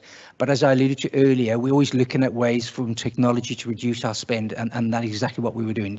It does boil down to how many grits you do. A normal gritting year will be 50, and we'll spend 250,000. But when you do 80 grits, you'll spend 350,000, and that's the kind of difference you have. But it doesn't happen every year. Last year was an exception, so I would suggest 250. But bear that in mind, that cost of fuel has gone through the roof, our tender's going out, and it'll be what it comes back as, and the council will have to make a decision on funding that when it does come back, once the tenders are in. But I am expecting quite a sharp increase because of the cost of fuel from the first time we let this 6 years ago. Thank you, excellent, very detailed report. So can we go ahead then and agree the recommended action on page 359? Sorry, Chair, Chair, with the proviso that 10.1 is adjusted. Yes. Sorry, Councillor O'Connell. No, I just had, sorry, I think we all sort of stuck our hands up at about the same time and probably overloaded you. My apologies. I'm also curious about the grit bins, about residents, but I'm prepared to hold that query if you're saying we're going to address that in November. It's just that I think as ward councillors, what you do is magnificent. We see you out there doing it, your staff. It's quite incredible how you manage to keep Reading moving. But I think we all possibly have maybe a road or two in our areas that we know is particularly difficult. I'm thinking of one that's very steep and it's overhung by trees, so it never gets the sunlight. So they are particularly icy, and it stays icy far, far longer than any of the other surrounding roads. And they requested a grit bin and were turned down because they were too close to another grit bin. I think that was it. So it's kind of about those kind of odd cases and how we would bring those, whether we can bring those, to you. Not that we want to change what's been working, but just little sort of tweaky bits. Yeah, I'll just quickly. Absolutely. I think when we get requests, we go through the same evaluation process, and we're not looking to change evaluation. I know you mentioned because one was too close, so the criteria will probably be the same. But if you do have any, I'm more than happy for them to send to me and my team, because we will be evaluating in the lead up to coming to committee. So when we come to committee, we'll say we've had 7 requests, new requests, or we say we get 7, 5 of them are existing ones and they've been discounted, but these 2 have been evaluated and it either got a bin or it's not getting a bin. And so that's what we do. So I can only say yes. If you have any location, do let me know. Yeah, I think June, July is perfect time to put those inquiries in. And I know that the presentation in November, having seen many before in traffic management, will be very thorough and is just as interesting as the potholes. I really look forward to them, actually. So can we agree the recommended action on page 359? Agree. Yep, excellent. Then can we go on to agenda item 17 then? So the last one, but going out with a bang. So the Highway Maintenance Capital Programme for 22-23. Thank you, Chair. Right, so this is a good news story. I think this is giving the Commission an update on the 3-year £9 million investment the council's made. We're into the 3rd and final year of that investment, and as you know, we've been resurfacing roads as fast as we can. The report is also to inform and to seek approval for spending the additional £8 million over the next 5 years that the council's making into residential roads and pavements, as well as an additional £4 million into bridges and structures. And this will address a lot of our poor and very poor structures. But I just wanted to quickly add, when we say poor and very poor, it's a technical term. It doesn't mean they're going to fall down. What it means is we give them additional inspections, we monitor them closely, we put weight limits on them, and we manage the condition. But they become our priority sites. to date, we've done, I think the report, I've got 516 roads that we've resurfaced out of to date on the programme, which is about a third of the roads in Reading already. 15 hand-lay sites are about to start, so there'll be another 15 of those. But those are roads that are slightly too small for a big machine to go into. They can be done by hand. We've got 3 more concrete road sites that are about to commence in the next few weeks. So the end of July, we're going to be doing the Holybrook and Wensley Road up until Remnant Way roundabout. We're going to be doing Dwyer Road, which is that bus link into West Berks, which is a concrete road as well. And there's another long section of Northumberland Avenue we can be tackling. So there's some more roads to go. And then we've got, to finish off the funding, we've got 10 more hot rolled asphalt roads to go later in the year, and details will be provided. So that the road resurfacing continues at pace. The pavement resurfacing is done in-house by the highways team, and that program continues this year. Right, I think that's probably it. So I know it's been a late evening, so I'd ask the committee to consider the recommendations in item 2 and Thank you. And I think the presentation earlier really did give us a good insight to the massive improvements that this programme has made. Councillor Rowland. Right, thank you. I will be very quick because we literally are supposed to be ending at 9:30, aren't we? I will talk out. Yes, yes. So just to say, I mean, this is a report that's got success written all over it with the 9 million that we invested, which is something that was really, really important because we do not have the amount of funding from the Department for Transport through the local transport block funding to actually take care of our roads properly. So this is a conscious decision by Reading Labour councillors to sit down there and invest in our town and our roads. And that £9 million has paid off handsomely. Sam's team has done a magnificent job with it. But I will say, once you start repairing, you've got to keep going. You can't just repair and then let it fall apart. And so the monies that we are asked to be granting spend approval, which have already been appropriated prior through the budget program from last year, but this is the formal allocation of that, are an additional 8 million, as Sam has explained, for further work on our residential roads and pavements, and also an additional 4 million to start work or to continue work on our bridges and structures. So I can't say another thing, but I could go on. Thank you. I've got Councillor Cross and then Councillor Lanzoni. I haven't seen anybody else. Thank you, Chair. And I'd just like to echo, firstly, Councillor Rowland's point about the investment that this council has made and the sound financial management that has allowed us to do this rather than purely relying on central government.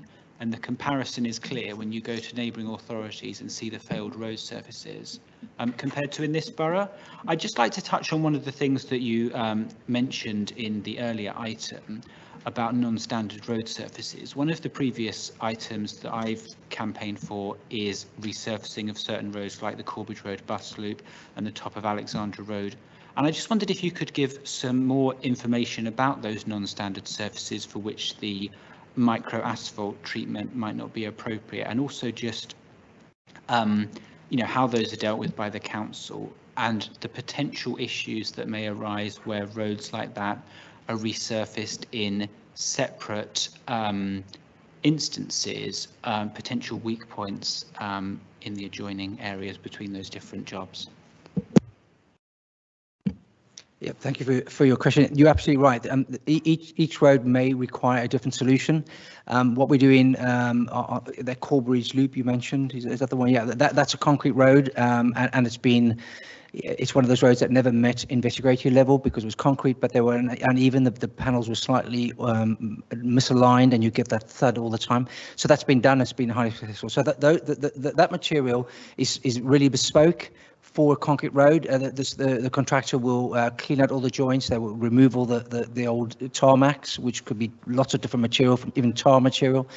They will reshape some of the concrete so that we end up with a crossfall road, and then they put an open graded bitumen on it Then their special product is a grouted macadam, which they pour onto it. It's like a slurry seal which settles in, and that hardens because it's got cement in it, and that will then give us the longevity and the structural strength of that road, which will last for years. They come back and cut the joints, treat the joints so that you don't get that knock-on effect or any cracking, reflective cracking. And it's a fantastic product. I mean, I wish we could do every road in that product, but we can't. It's really for concrete roads. We do the micro asphalt on roads that we know we hog-in roads that we don't want to have to rebuild, but there are some roads that we can do HRA, hot rolled asphalt, and there are other roads we're looking at slightly different solutions. So, for example, in Albert Road, we've gone with a surface dressing solution at the moment, and then we're going to apply a bespoke product called Keely Lock on top of that, which binds it together and gives the skid resistance. And this allows us to tackle a road that has buses and trucks on it, but it provides longevity. It's not as, it still gives us the 8 to 10 years lifespan, and improved skid resistance. We know that one of those junctions is quite critical at the moment. So yes, you're absolutely right. There is a range of products that we're looking at. As Councillor Rowland alluded to at the start, pre the £9 million, we relied on the DFT funding, and the DFT funding was like 1.8 million. You can put in comparison where I'm spending £1 million of that money on major roads, and I'm just keeping our major roads in good condition. I'm spending £100,000 on micro asphalt, which is a drop in the ocean, and the rest of the money is going towards bridges. So it was a managed deterioration of how we worked, and we're increasing our pothole response so that we can actually keep the roads get the potholes repaired. But then you get a patchwork kilt kind of answer. So, but you're absolutely right. Every road has a slightly different solution. What the funding has allowed us to do is to lift our heads above the parapet and see what else is out there. I've been able to go and speak to other councils and see what they're doing. I'm looking at preservatives, different materials we've never thought of using, we're starting to use as well, because that's what the funding has allowed us to do. So yes, there are lots of solutions, and we're looking at innovation as well. We belong to the local council road innovation group, LCRIG, and they've got small medium enterprises that are promoting lots of innovation techniques. For example, Meon have a footway solution which our staff could use, and that's the kind of thing we're looking at. So, but you're absolutely right. There's an infinite number of opportunities now for us, but due to this funding. Right, we have hit the magic 9:30. Councillor Lanzoni, is your question urgent, or could it be emailed to Sam? Thank you very much. Okay, so then can we have a look at the recommended action and approve the spend, a very impressive spend on page 415? Yes? Approve? Excellent. Thank you very much, and good evening.